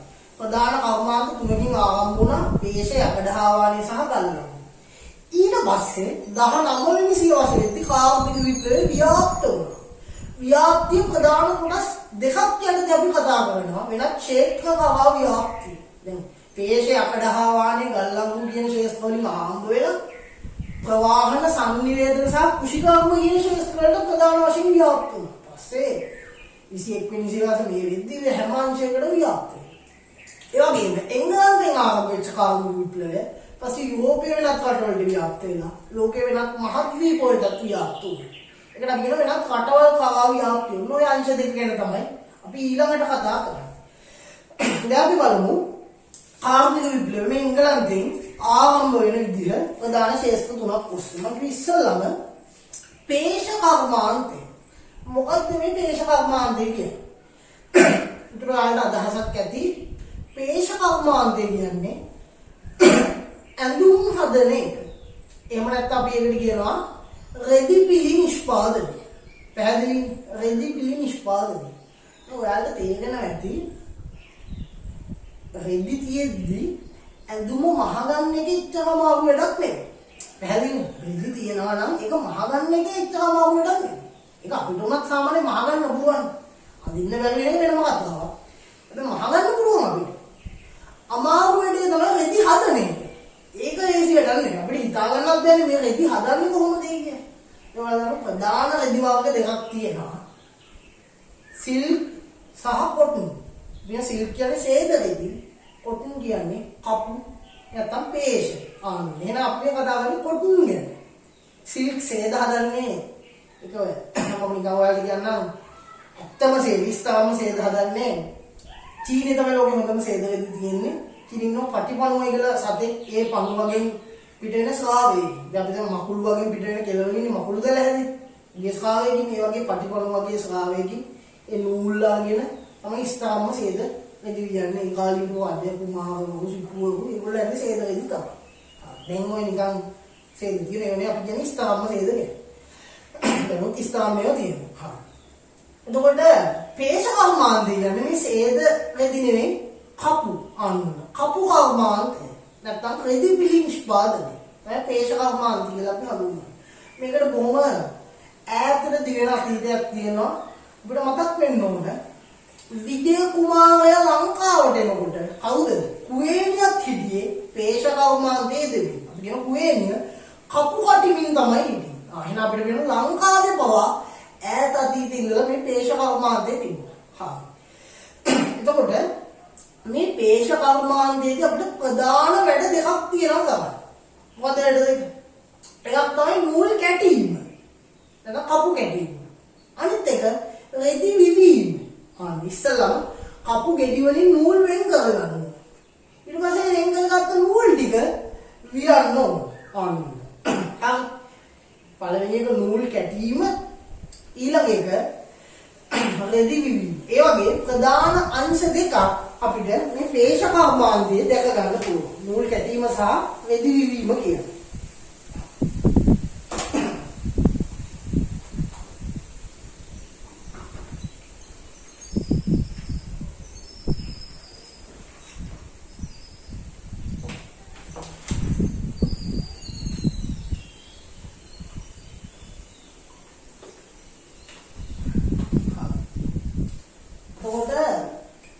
ඔය දෙකෙන් වැඩිපුරම මොකක්ද හුවා? වැඩිපුරම දේ තමයි නූල් කටින එක. ඒතර ඒ කාලේ නූල් කටින මිනිස්සු 6 දෙනෙක් එකතු වෙලා ඒ කටින නූල් ටික එක්කෙනෙකුට තමයි එක දවසකට ප්‍රමාණවත් වුනේ. 6 දෙනෙක්ගේ නූල් එක්කෙනෙකුට වියන්න පුළුවන්. මේ නූල් කටින එක හරිම අමාරු එකක්. පැහැදිලිද? ඔයාලට තේරෙනවා කපු ගෙඩි වලින් මේ නූල් වෙන් කරගන්න එක හරි අමාරු වෙනවා. ඊට නූල් වියලා මේක හදන්න. ලේසි වැඩක් නෙමෙයි. මේවා කරන්නේ අර්ථ සූත්‍ර තිබුණා නම් එහෙනම් ඉක්මනට වැඩේ කරගන්න පුළුවන්. හැබැයි ඒ කාලේ මුකුත් තිබුණේ නැහැ. අපි මේක ගෘහාශ්‍රිත හස්ත කර්මාන්තයක් විදියට තමයි ක්‍රියාත්මක වෙන්නේ. පේශ කර්මාන්තය. නූල් කැටීම සහ රෙදි විවීම ඒ දෙකම හරිම අමාරු වැඩ. වැඩියෙන්ම නූල් කටින එක. ඒ නිසා ලොකු කාලයක් මේකට යොදවන්න උනා. ඒත් එක්ක ඇඳුම් කියන එක ඒ කාලේ සමාජයේ ජනප්‍රිය වෙලා තිබුණේ. සහ ඇඳුම් හරිම ගන්න. ඇඳුමක් හදන්න හරිම අමාරුයි. නූල් කටින්න රෙදි වියන්න මිනිස්සු ගොඩක් මහන්සි වෙන්න ඕන. ලොකු කාලයක් වැය වෙනවා. නිසා වැඩිපුර ඇඳුම් හැදුවෙත් නැහැ. තියෙන ඇඳුම් හරි ගන්න. ඉතින් අපි දන්නවා දැන් වර්තමානයේ අපේ ඇඳුම් තත්ත්වය ගැන කතා කරනකොට දැන් අපිට අල්මාරි පුරවල ඇඳුම් තියෙනවා. අඳින්න පුළුවන් බැලද කියන වෙනම කතාවක්. හැබැයි ඇඳුම් ඕන තරම් තියෙනවා. දැන් අපි නිකන් හිතලා බලුවොත් දැන් එන ඉන්න ඇඳුම් ගැන ඇඳුම් ගැලි පහක් හයක් අපි අරන් ඉන්නවා. එක එක කලින් තමයි කමිදේ යට ඇඳුම් බැලුම් නේ. ඇඳුම් හැබැයි ඒ කාලේ ඉන්න ඇඳුම් ජනප්‍රිය නැහැ. ෆිල්ම් කට්ටෙන් එක සාමාන්‍ය කොටයක් ගහගෙන එහෙම තමයි සමහරවිට ඒ මනසෙන් දෙක මේ සාමක් විතර ඕනද? සමහර මිනිස්සු ඒ කාලේ මොකද කරන්නේ? නානකොට සාම හොදලා සාම එළියෙන් වනලා සාම වෙනකව වතුර බෑරේ. ඒක වෙන්නට හැදෙන්නේ. ඒ ගෑනු කට්ටියට ඒ කාලේ සමහර සමාජවල මහනුවර යුගයේ දක්වා පවා උඩු කයටවත් ඇඳුමක් අඳින්න පුළුවන්කම තිබුණේ සමහර කුලවල කට්ටිය. ඒකේ කුල ප්‍රශ්නක් තිබුණා. ඒ ඇඳුම් වල තිබිච්ච සුලභතාවය ගැටලුව අනිවාර්යයෙන්ම යම් කිසි බලපෑමක් කරන්නේ නැති. පැහැදිලි? ඇඳුම් කියන එක ඒ කාලේ හරි අඩුයි. මොකද හේතුව? ඒක හදන එක හරි අමාරු නිසා. කාර්මික විප්ලවය කියලා දෙයක් නොවුණා නම් අදටත් ඒකේ ඒ විදිහටම වෙන්න තිබුණා. සහ ඇඳුම් හරිම ගණන් වෙන්න තිබුණා. එහෙනම් ගෑනු ළමයි ඔය දැන් ගන්නවා වගේ හරි ඒක එක ස්ටයිල් ගන්න හරි ඒ මේව ගන්න එහෙම එක එක ඇඳුම් ඒ විකාර ගන්න පුළුවන් වෙන්නේ නැහැ. පැහැදිලි සමහරවල් තමයි ඔය වෙඩින්ග්ස් වලට එහෙම යන්නේ මගුල් වලට ඇඳුම් ගන්නවා. ඒ ඇඳුම ආයෙකට විතරයි. එතන හැදෙන අඳින්න කවදාද? දැන් මේ දහස් ගණන් තියලා පැහැදිලි. එතනින් ඒ වගේ ඇඳුම් සංස්කෘතිය නිර්මාණය වෙලා. මොකක් නිසාද? කාර්මික විප්ලවය නිසා. පැහැදිලි. එතකොට නූල් ගැටීම සහ රෙදිවීම කරන්න ලොකු කාලයක් ඒ කාලේ ගත වුණා. ඒ නිසා ඒක හරිම අමාරු වැඩක්. හැබැයි ඔන්න 18 වෙනි සියවසේදී කාර්මික විප්ලවයේ බලපෑම පේශ කර්මාන්තයට ලැබුණා. ඒ කියන්නේ මොකද්ද වෙන්නේ? මේ වැඩ කරන්නේ යන්ත්‍ර සූත්‍ර හැදුවා. මෙහෙම අපිට මතක තියාගන්න ඕන යන්ත්‍ර සූත්‍ර කීපයක් මෙතනදී තියෙනවා. පැහැදිලි. ඒතකොට ඒ ටික ඒ ද්වාර ගන්නවා ඇති. ඒක හොඳට මතක තියාගන්න. මම බෝඩ් එක වලට ගන්න. හරි. කොහොමද? ජෝන් කේ නිපදෙව්වා දුවන නඩාව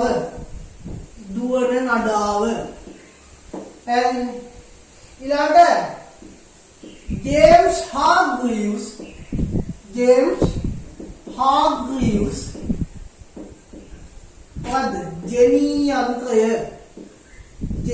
යන්ත්‍රය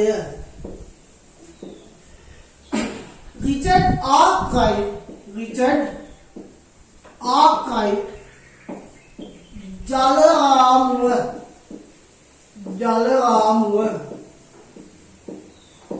ආර්ක්‍රයිට් ජල රාමුව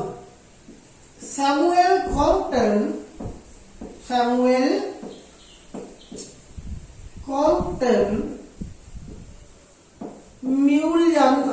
මියුල් යන්ත්‍රය තව එක්කෙනෙක් ඉන්නවා අපිට කවුද එඩ්මන්ඩ් කාර්ට්රයිට් වාෂ්ප බලයෙන් ක්‍රියා කරන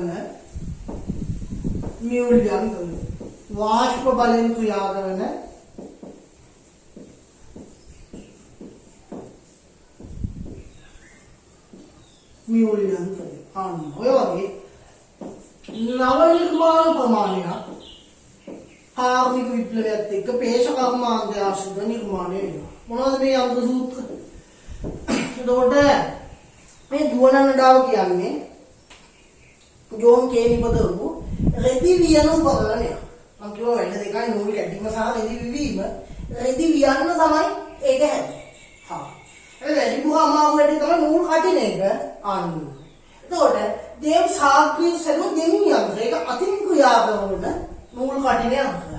ඊට පස්සේ ජල බලයෙන් ක්‍රියා කරන නූල් කටින යන්ත්‍රය හදන රිචඩ් ආර්ක්‍රයිට් ජල රාමුව.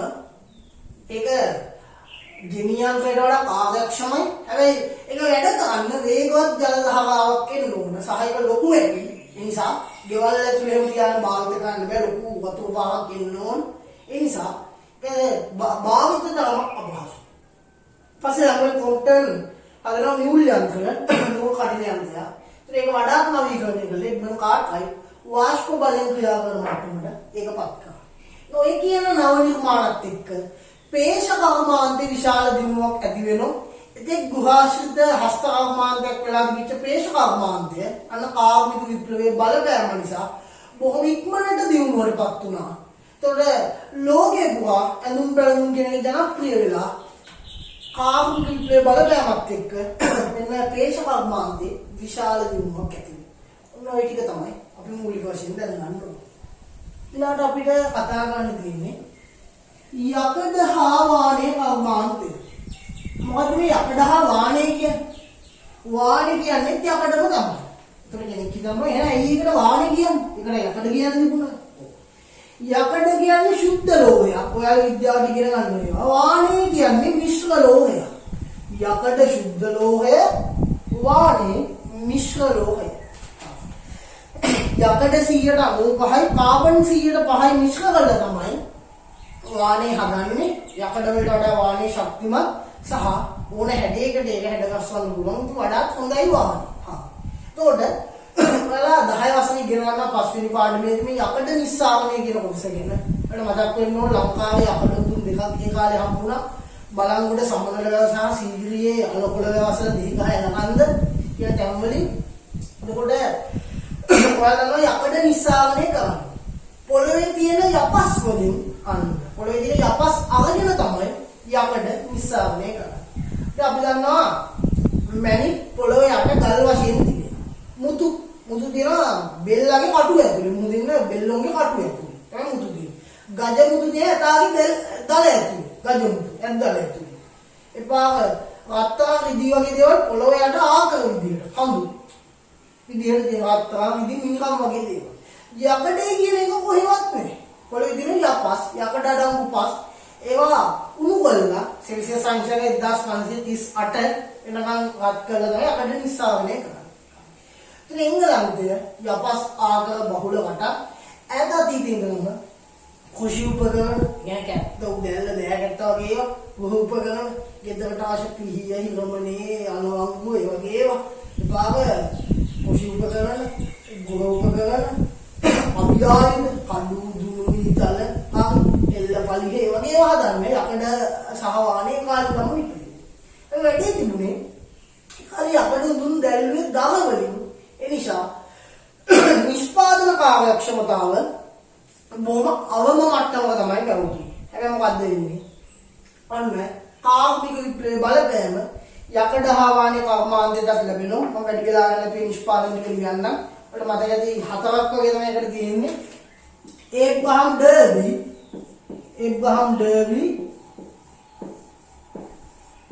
හරි ගල් ලංගු යොදාගෙන අපස් උණු කිරි. ගල් ලංගු යොදාගෙන යපස් උණු කිරීමේ ක්‍රමය හොයාගත්තා. ගල් ලංගු යොදාගෙන අපස් උණු කරලා වාට්ටු කලයකට නිපදවන්න එයා තමයි ඒ ක්‍රමයේ ලෝකෙට හඳුන්වලා දෙන්නේ. හෙන්රි කෝට්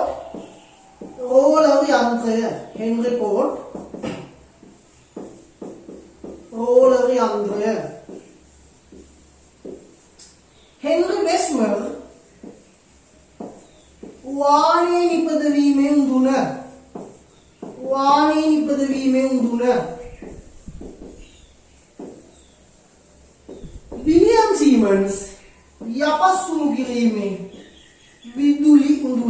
විලියම් සීමන්ස් යපස් උණු කිරීමේ විදුලි උඳුන අන්න ඔය වගේ නවනි පැලුම් ප්‍රමාණයක් ඔන්න ලෝකෙට මේ කාලේ හඳුන්වා දුන්නා. පැහැදිලි? ඒබ්‍රහම් ඩර්බි ගල් ලංගු යොදාගෙන යපස් උණු කිරීම, හෙන්රි කෝට් රෝලර් යන්ත්‍රය, හෙන්රි වෙස්මර් වානේ නිපදවීමේ උඳුන, විලියම් සීමන්ස් යපස් උණු කිරීමේ විදුලි උඳුන ඕවා හඳුන්වා දුන්නා. යකඩ හා වානේ කර්මාන්තේ විශාල පෙබිදීමක් ඇති වුණා. මම කිව්වා මේක අත්‍යවශ්‍ය දෙයක්. ඇයි? සියලුම යන්ත්‍ර සූත්‍ර හදන්නේ යකඩ වලින්. ඒ නිසා යකඩ හා වානේ කියන්නේ බොහොම වැදගත් සුවිශේෂී දෙයක්. මේ නව නිර්මාණත් එක්ක යකඩ හා වානේ කර්මාන්තේ ලොකු පිබිදීමක් ඇති වෙන්න ගත්තා. ඊළඟ තමයි ගල් ලංගු කර්මාන්තය. දැන් මම ඔයාලට කිව්වා ඉංගලන්තේ යපස් ආකාර වලින් බහුල රටක්, යපස් නීති ගොඩක් තිබුණා. ඒ වගේම ගල් ලංගු ආකාරات එංගලන්තේ ඕන තරම් තිබුණා. ප්‍රදේශ වශයෙන් කියනවා නම් ලැන්කැෂියර් ප්‍රාන්තය, යෝක්ෂයර් ප්‍රාන්තය, දකුණු වේල්ස් වගේ ප්‍රදේශවල ගල් ලංගු බහුලව තිබුණා. කියනවා ෂර්ලොක් හෝම්ස් පොත් වල එංගලන්තේ ඉතින් මිනිස්සුනේ ෂර්ලොක් හෝම්ස් කියන්නේ එංගලන්තේ බේකර්ස් විද්‍යාවේ ආනන්ද. ඒ පොත්වල මේ සමහර මට මතක බිලිසුණු ලින්නේ වගේ පොත්වල මට මතකයි අපි 6 7 දී විතර ෂර්ලොක් හෝම්ස් පොත් කියවන්න පටන් ගත්තා. දැන් මතකයි කාලේ කියුවේ මට මතකයි ඒ කාලේ ඒ ගල් ලංගු ගැන කතා වෙලා තිබුණා. එතකොට මම කියන්නේ ගල් ලංගු කියන්නේ බොහොම වටිනා ජනප්‍රිය ඉන්ධනයක්. ගල් ලංගු බොහොම වටිනා ජනප්‍රිය ඉන්ධනයක්. හැබැයි ගල් ලංගු තියෙන්නේ පොළොව යට ආකර ඇතුලේ. අන්න වැඩේ කියන්නේ මේ ගල් ලංගු එළියට ගන්න එක හරිම අමාරුයි. ගල් ලංගු තමයි ජනප්‍රියම ඉන්ධනය.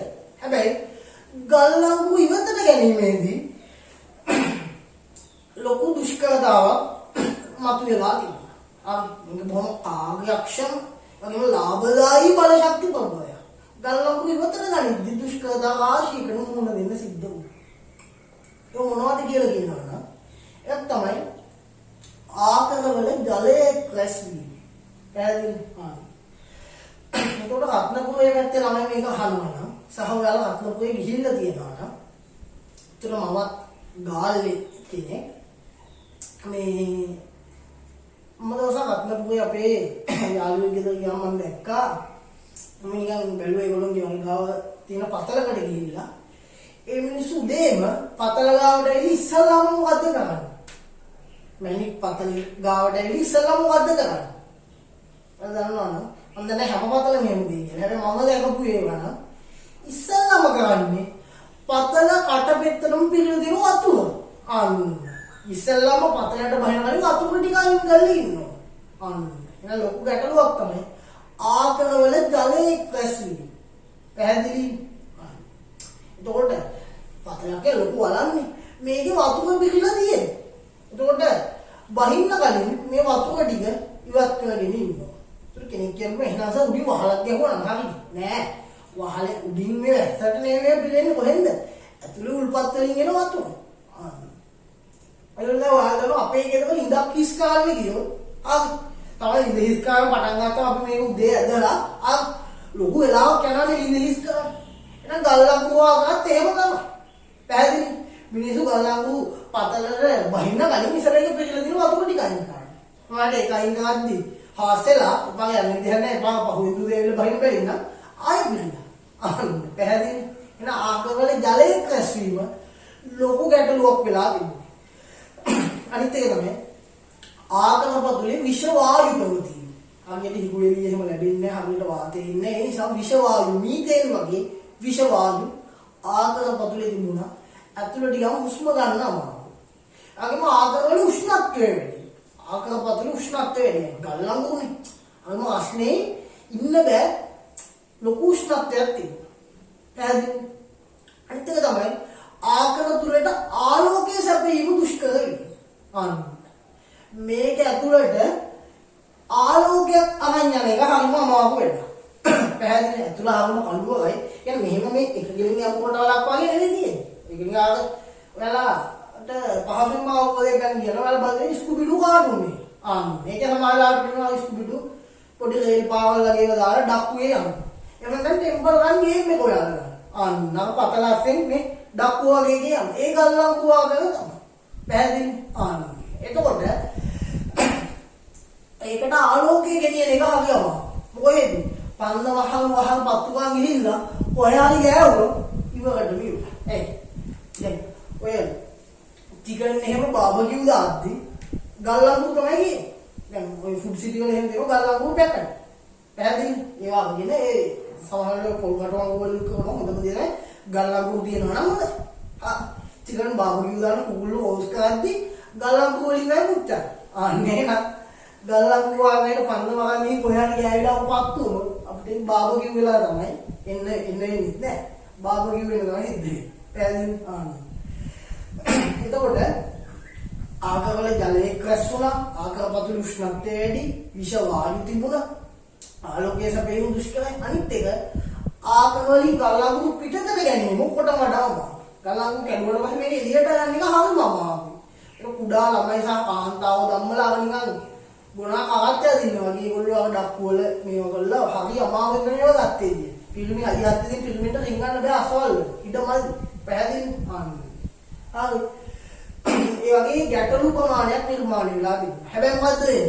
කාර්මික විප්ලවයේ බලපෑම ඔන්න ගල්ලංගු කර්මාන්තයට ලැබුණා. ඒ කියන්නේ යන්ත්‍ර සූත්‍ර ප්‍රමාණයක් මේ ගල්ලංගු කර්මාන්තය ආශ්‍රිතව නිර්මාණය වෙනවා. ඒ නිසා ඒ ගැටලු සියල්ලට විසඳුම් ලබා දෙන්න පුළුවන් වුණා. ඒතර ඒ මොනවද කියලා අපි කියනවා නම් Thomas Newcomen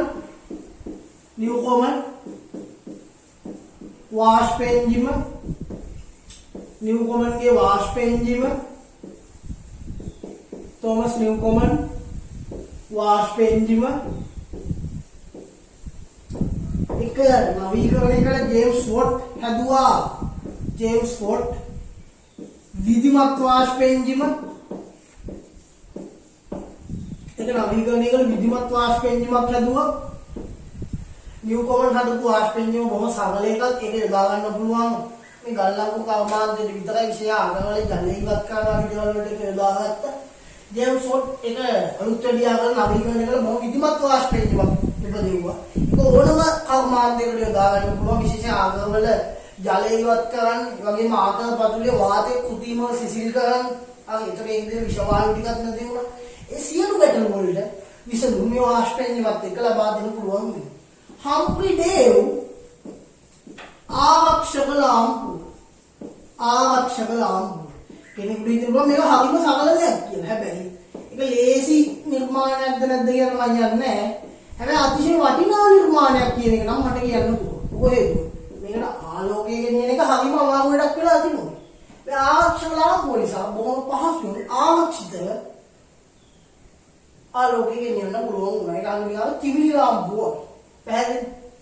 ඊළඟට ආකල වලින් ගල්ලංගු පිටතට ගන්න යකඩ කේබල් කම්බියම හඳුන්වා දෙනවා. මම ඔයිට කලින් කම්බ කම්බිය දාගෙන කාන්තාව සහ කුඩා ළමයින්ගේ ශ්‍රමයෙන් තමයි ආකල වලින් ගල්ලංගු පිටතට ගත්තේ. හැබැයි යකඩ කේබල් කම්බියම හරහා බොහොම පහසුයි. නිකන් කප්පියේ වතු වදිනවා වගේ බොහොම ලේසියි.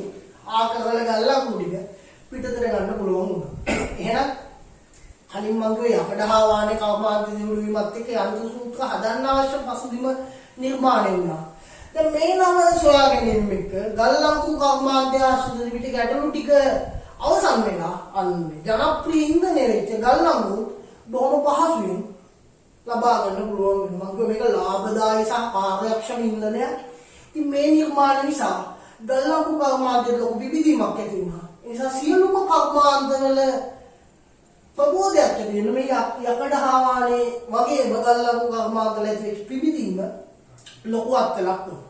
මේ ගල්ලංගු කර්මාන්තය අතුරු ප්‍රතිලාභ ගත්තොත් මහා මාර්ග ඉදිකිරීමට අවශ්‍ය ගල් තාර ගල්ලංගු වලින් තමයි නිපදවන්නේ. ඒකම සායම් මාර්ග නිපදවන්න ගල්ලංගු යොදා ගන්න. ඊට තෙල් සහ පොහොර මේ කළු තෙල් කියලා જાතියක් තියෙනවා. ඒ කාලේ මම දැන් ගෙදර ලී වල එහෙම පහාල වල එහෙම කළු තෙල් ගියාව මට මතක නැහැ නේද? ඒවා හදන්න. ඊට පොහොර වර්ග නිපදවන්න. ඖෂධ වර්ග නිපදවන්න. බල්ලොන්ට දාන බෙහෙත් එහෙම අනිත් ගල්ලංගු ගන්න. මේ වගේ දේවල් වලට ගල්ලංගු යොදා ගන්න. එහෙනම් ඔන්න ඔය කියන සොයා ගැනීම එක්ක ගල්ලංගු කර්මාන්තයේ විශාල විවිධීමක් ඇති වුණා. එහෙනම් පේශ කර්මාන්තයේ යකඩ හා වාහනේ කර්මාන්තයේ ගල්ලංගු කර්මාන්තයේ කියන කර්මාන්ත වලින් කාර්මික විප්ලවය ආරම්භ වෙලා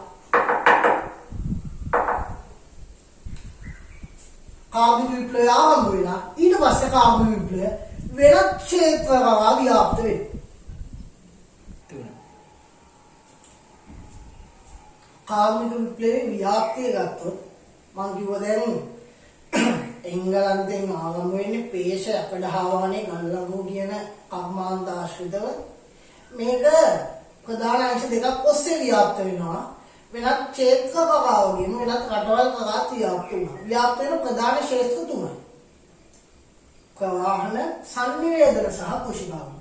මහා බ්‍රිතාන්‍යයෙන් 18 වෙනි සියවසේ ආරම්භ වෙන කාර්මික විප්ලවය 19 වෙනි සියවසේදී කියන්නේ 1800 ගණන් වෙද්දී තමයි 1800 ගණන් වෙද්දී ව්‍යාප්ත වෙන්න ගත්තා. ප්‍රධාන ක්ෂේත්‍ර තුනයි මම කිව්ව ප්‍රවාහන, සංනිවේදන සහ කුෂිකාම. මොකද්ද මේ කියන්නේ? වාහන ක්ෂේත්‍රයට කාර්මික විප්ලවය බලපෑම ලැබුණයි කියන්නේ අලුතින් වාහන ඇදුවා. පැහැදිලි? එහෙනම් ඉස්සෙල්ලම වාහන හදන්න කලින් ඉස්සෙල්ලා මොකක්ද හදන්නේ? ඉස්සෙල්ලා පාර හදන්න. එහෙනම් ඉස්සෙල්ලම මහා මාර්ග ඉදිකිරීමේ මැකඩම් ක්‍රමය ජෝන් මැකඩම් විසින් හඳුන්වා දුන්නා. මොකද්ද මැකඩම් ක්‍රමය කියන්නේ? මැකඩම් ක්‍රමය කියන්නේ ලොකු ගල් සහ පස් සතුරා සකස් කළ ශක්තිමත් අතිවාරමක් මත කුඩා ගල් කැබලි අතුරා තලා මට්ටම් කර මාර්ග ඉදිකිරීම. ලොකු ගල් කියන කළු ගල් නේ. ලොකු ගල් සහ පස් කළු ගල් දාලා පස් දාලා හදපු ශක්තිමත් අතිවාරම මත කුඩා ගල් කැබලි කොන්ක්‍රීට් ගල්. මේව දාලා තලලා මට්ටම් කරලා පාරවල් හදන එකට අපි මැකඩම් ක්‍රමය කියලා කියනවා. 1811 දී ජෝන් මැකඩම් තමයි මේ මැකඩම් ක්‍රමය හඳුන්වා දෙන්නේ. ඊට පස්සේ මොකද වෙන්නේ? අලුතින් වාහන ගණනාවක් ලෝකයට දායාද වෙනවා. ඒ නිසා දිය ගොඩ ගුවන කියන මාධ්‍ය තුනෙන්ම ප්‍රවාහනය කරන්න පුළුවන් වෙනවා. ඒතකොට නව නිර්මාණ ගත්තොත් අපි ඉස්සෙල්ලාම අර කිව්ව මැකඩම් ක්‍රමයක් දෙමු. මම ජෝන් මැකඩම් තමයි මහා මාර්ග ඉදිකිරීමේ මැකඩම් ක්‍රමය හඳුන්වා දෙන්නේ. ජෝන් මැකඩම් ක්‍රමය ඊළඟට රොබර්ට් පූල්ටන් දුම් බෝට්ටුව. මොකක්ද දුම් බෝට්ටුව කියන්නේ? එන්ජින් බෝට්ටුව නේ. වෙනදා හබල් ගගා හරි අමාරුවෙන් එහෙම නෙගි දෑත්තේ හරින්නේ. අන්න දැන් එන්ජින් බෝට්ටුව නේ. අපේ දුම් බෝට්ටුව. එන්ජින් වල ආවි කරන්නේ බෝට්ටුව ගිහින් ඉවරයි. ආයි හබල් ගගා එම නැවෙන්න දෙයක් නෑ. ඊළඟට හෙන්රි බෙල් දුම් නැව. දුම් නැව. ඒක වෙනද තිබුණේ මොන නැවද? රුවල් නැව. පැහැදිලි හුලං එන පැත්තට හුවල් නැද්ද පුදුම දුකක් විඳින්න ඕන හුවල් නැවුනේ නේද සුමාවක් වගේ කකුල ඒව පෙන්න හරි මේ හෙන්රි බෙල් දුන්නා නෙවෙයි ඒකේ ප්‍රතිපලයක් නේවත් තියෙන අපි සුබෝබෝඩි නෞකාද අපිට මේ ඉපලේලා තෙල් ගිරිලා අපේ ඒවල සාගර කාලා අපිට ලොකු හානියක් වුණා ඒ වගේ නැවු එන්නේ මෙන්න මේ හෙන්රි බෙල්ගේ දුම් නැව සොයා ගැනීමත් එක්ක පැහැදිලි ඊළාට जॉर्ज स्टीवनसन दुम्रिये इंजिन जॉर्ज स्टीवनसन दुम्रिये इंजिन में होना गानो पेटी का घुमा गाना बुला ने आमी जॉर्ज स्टीवनसन दुम्रिये इंजिन में कोई आता या ब्रिटान जाति के जॉर्ज स्टीवनसन विशेषण अब तो दाहत वितर है यार अक्कू की वाला पूर्व मिला दी यार जापानी के दक्ष है भाई එයා දක්ෂතාවය වුණාගෙන අන්න ලෝකයේ ඓතිහාසික නිර්මාණයක් දායාද අපි අදලත් පොයිටේ යද්දි ස්ටීවන් සරදා බින්දෙන්නවා පැහැදිලි දුන්නේ ඉන්දියාව අතිවාලක් තෝරන්න ඕන ඔයාලගේ දක්ෂතාව තියෙන්නේ මොකකටද කියන එක ඔයාලා අඳුරගෙන ඒ අංශයෙන් ඉදිරියට යන්න. එළු සස්පෙල කරන්න විෂය දාවා තෝරගන්න ඉදුණා. හරි රැල්ලට මැත්ස් බයෝ ගන්න යන්න එපා. තමන්ගේ දක්ෂතාව තියෙන අංශෙට ගිහිල්ලා ඉදිරියට යන්න. සමහර විට හොඳ කලාකාරයෙක් හොඳ ලේඛකයෙක් මැත්ස් කරන්න ගිහිල්ලා තමන්ගේ අනාගතය නැති කරගන්න පුළුවන්. අගේ මොකද ගණකාධිකාරීවරේ බයෝ කරන්න ගිහිල්ලා තමන්ගේ අනාගතය නැති කරගන්න පුළුවන්. සමහර හොඳ වෛද්‍යවරයෙක් ඒකට බයේ නොගිහින් ඉඳලා අර වෙන විෂයකට ඇවිල්ලා බයෝ නොකර ඉඳලා ඒක නැති කරගන්න පුළුවන්. පැහැදිලිනේ? අන්න තමන්ගේ දක්ෂතාව දින අංශයක ඔබගෙන ඉදිරියට යන්න. ජීවිතේ හැමතැනකදීම මේ දේ තමයි වල කරන්න ඕන. તો නිකම්ම දිනුම් කණු ටික බහු කරන්න අපිට පුළුවන් මේ. සහ ජෝර්ජ් ස්ටීවන්සන් ඉගෙන ගන්න නැතුව දුම් එන්ජිම හොයාගත්තට ඒ වගේ කරන්න හරි අමාරුයි. මේ කෙනෙක් විතරක් ඔක්කොම ඉගෙනගෙන ඉහළට ආපු මිනිස්සු. ඒ නිසා ඉගෙන ගන්න නැතුව දිනු වෙන්න එහෙම හිතනවා නම් ඒක එළියට දාන්න 0.0.0යි එකක් වගේ මිනිහෙක් තමයි ඉගෙන ගන්න නැතුව දිනු වෙන්නේ. නිසා හැමෝම ඉගෙනගෙන විභාග කඩේන් ටික ජයගෙන මේ රාමුව ඇතුළේ යන්න. එතකොට ලේසි. රාමුවෙන් පිට පැනලා යනවා කියන එක කරන්න බැරි වැඩක් නෙවෙයි. ඒක හරිම අමාරුයි. මම වශයෙන් අපි ලස්සනට වැඩ ටික කරගෙන ඉස්සරහට යන. ඒක ඔයාලගේ අනාගතේ ඉක්මනටම හොඳ දැනකට එයි. ජෝර්ජ් ස්ටීවන්සන් දුන්නේ ඉඳිම ඉපදෙව්වා. ඊළාට ඩෙම්ලර්ගේ මෝටර අතේ.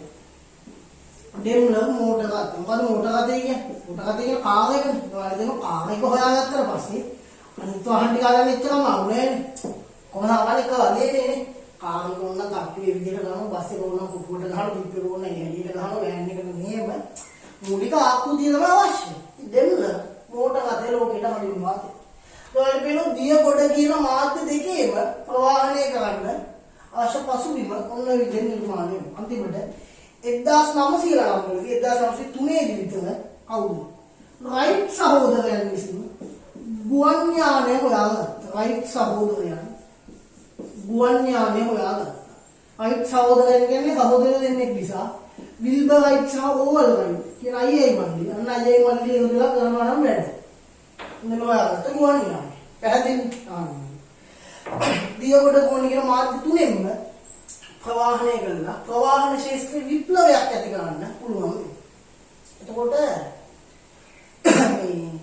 මම කලින් කතා කරපු කර්මාන්ත තුනටම අදාළ නව සොයා ගැනීම කරන හැමෝම එංගලන්තේ කට්ටිය. එයි කාර්මික විප්ලවය ආරම්භ වෙන්නේ එංගලන්තේ. එංගලන්තයේ තමන්ගේ මේ දැනුම වෙන කාටවත් යන්න ලබා දෙන්න කැමති වුණේ නැහැ. ඒක මොකක්ද? ඒක අනිත් උන්ට හදනවානේ. දැන් අපි හිතමු අපේ ගමේ කාඩ් එකක් එකයි තියෙන්නේ. හැමෝටම ඇන ගන්න උනා, සිමෙන්ති ගන්න උනා, ඒකේ බඩු ගණන් උනත් ලාභ උනත් ඒකට තමයි එන්නේ. තව මිනිස්සු හાર્ඩ්වෙයාර් එකක් දානවා. මොකද්ද වෙන්නේ? බිස්නස් අඩුවේ. අන්න. ඒක කැමති නෑ හાર્ඩ්වෙයාර් ගාව. ඒ වගේම එංගලන්තේ කැමති නෑ මේ තාක්ෂණික නිර්මාණ වෙන කවුරුත් කරනවා. ඒගොල්ලෝ තමන්ගේ දැනුම හංගගෙන හිටියේ. පැහැදිලිනේ. ඇත්තටම අර පේෂ අපඩහාවානේ ගල්ලංකු කියන නව නිර්මාණ ඒ කර්මාන්ත වලට දාන නව නිර්මාණ කරපු සියලුම කට්ටිය කොමංගල බ්‍රිතාන්‍ය ජාතිකයෝ තමන්ගේ රටින් පිටවීම පාදහනම් කරලා තිබුණේ. ඒගොල්ලෝ සමහර කට්ටියගේ ඇස් අන්දරලා අතපය කඩලා පාතියේ. තරහකට නෙවෙයි. ඒ දැනුම වෙන කාටවත් දෙවිද කියන බයට. ඊට පස්සේ ඔන්න හැදුවා. ඒක වෙනම කතාවක්. පැහැදිලිද? අන්න. ඒ වගේ දේවල් කරා. හැබැයි හැමදාම මේක හංගගෙන ඉන්න බැරි වුණා. මොකද හැමදාම හංගගෙන ඉන්න බෑනේ. අන්න. පස්සේ මේ දැනුම ගියා. ඊට පස්සේ ලෝකෙ වෙනත් රටවල කට්ටිය නිර්මාණ කරන ඇති රටවල වලට ඇදගත් වෙන්නේ මම ඕන නිකන් කියන්නේ මේ රයිට් සහෝදරයෝ ඇමරිකාවේ ඊළාට ඩෙම්ලර් ජර්මන් ජාතිකයේ ස්ටිවන්සන් බ්‍රිතාන්‍ය ජාතිකයේ ජෝර්ජ් ස්ටිවන්සන් හෙන්රි බෙල් බ්‍රිතාන්‍ය ජාතිකයේ රොබර්ට් පුල්ටන් ඇමරිකානු ජාතිකයේ නිකන් වලදලා අවබෝධයක් ගන්න මේ සියල්ල 1800 ගණන් වලදී තමයි නිර්මාණය වෙන්නේ ගුවන් යානය 1903 එතකොට දියගොඩ ගුවන් සිසාව ප්‍රවාහනය කරන ප්‍රවාහන ක්ෂේත්‍ර විප්ලවයක් ඇති කරන්න මේ නව නිර්මාණ හේතු වෙනවා. අනිත් එක තමයි සංනිවේදන ක්ෂේත්‍රය. දැන් ප්‍රවාහනය විතරක් දියුණු වෙලා මදි සංනිවේදනයක් දියුණු වෙන්නේ. ප්‍රවාහනයක් කොහොමද දියුණු වෙන්න ඕනනේ? ඇයි? කර්මාන්ත වලින් කරන නිෂ්පාදන විකුණන්න ගෙනියන්න ඕන. ඒකට ප්‍රවාහනය අවශ්‍යයි. ඊළඟට ඒ කර්මාන්ත වලට අවශ්‍ය අමුද්‍රව්‍ය එතන ඉඳන් කර්මාන්ත ශාලාවට ගේන්න ප්‍රවාහනය අවශ්‍යයි. ප්‍රවාහනය දියුණු වීම අවශ්‍ය නැහැ දියුණු වුණා. සංනිවේදනයත් ඒවයි. ඇයි? අපිට දැන් අපි හිතමු ලංකාවට විකුණනවා වෙන්නේ. ලංකාවට ඇවිල්ලා හරියන්න බෑනේ කොච්චර ඕන දෙයි කියලා. සංනිවේදනය කරගන්න වහල් ක්‍රමයක් තියෙනවා. මොකද ලංකාවට සංදේශයක් යන කුකුල් එකකට ගහන, ඊමේලයක් ගහලා දුන්නේවන්නේ. එහෙම කරන්න බෑනේ. ඒ නිසා සංනිවේදන දිනුවක් අනිවාර්යෙන් ඇති වෙන්න ඕන. නැත්තම් හංගනවා. පැහැදිලිද කතාව? අනේ එතකොට මොකද්ද වෙන්නේ? සංනිවේදන ක්ෂේත්‍රයට කාර්මික විප්ලවයේ බලපෑම ලැබෙනවා. ඉතින් අලුත් සංනිවේදන ක්‍රමවේද ගණනාවක් ලෝකෙට හඳුන්වනවා. ඉස්සෙල්ලම 1840 දී එංගලන්තේ පෙනී තැපැල් සේවය ආරම්භ වුණා. පෙනී තැපැල් සේවය. ඒ මොකද්ද වෙන්නේ? එක පැන්සයක් ගෙවලා පැන්ස කියන මුදල් ලේඛකයා තුට්ටු, දොයිතු, පැන්ස, පණම් ඒවා යුරෝපා ජාතීන් විසින් ලංකාවට හඳුන්වා දීපු මුදල් ලේඛක. මේක පැන්සයක් ගෙවලා එංගලන්තේ රටේ ඕනම තැනකට ලිපියක් යවන්න පුළුවන් වෙනවා. විශේෂයෙන් අශ්වකාරත්වය දාගෙන තමයි එක ඒ ලිපි උවමාව සිද්ධ වුණේ.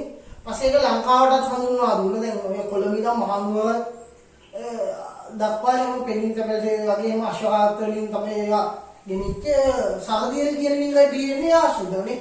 මාවනැල්ල හරිය කොළඹ පාගෙන මාවනැල්ලදී උතුම් වන්ද ආශ්‍රිත සහදියල කියලා මංගොල්ල පාවෙක්. එයා මේකෙක් වෙන්නේ. එයා ඉංග්‍රීසියෙන් ඉතල මංගොල්ල කාලේ එයා ගත්තේ නෑ. දුප්පත් මිනිස්සුන් දේවා බෙදලා දෙන්නෙත් එක්ක සහදියල මිනිස්සු විවිධයක් බවට පත් වුණා.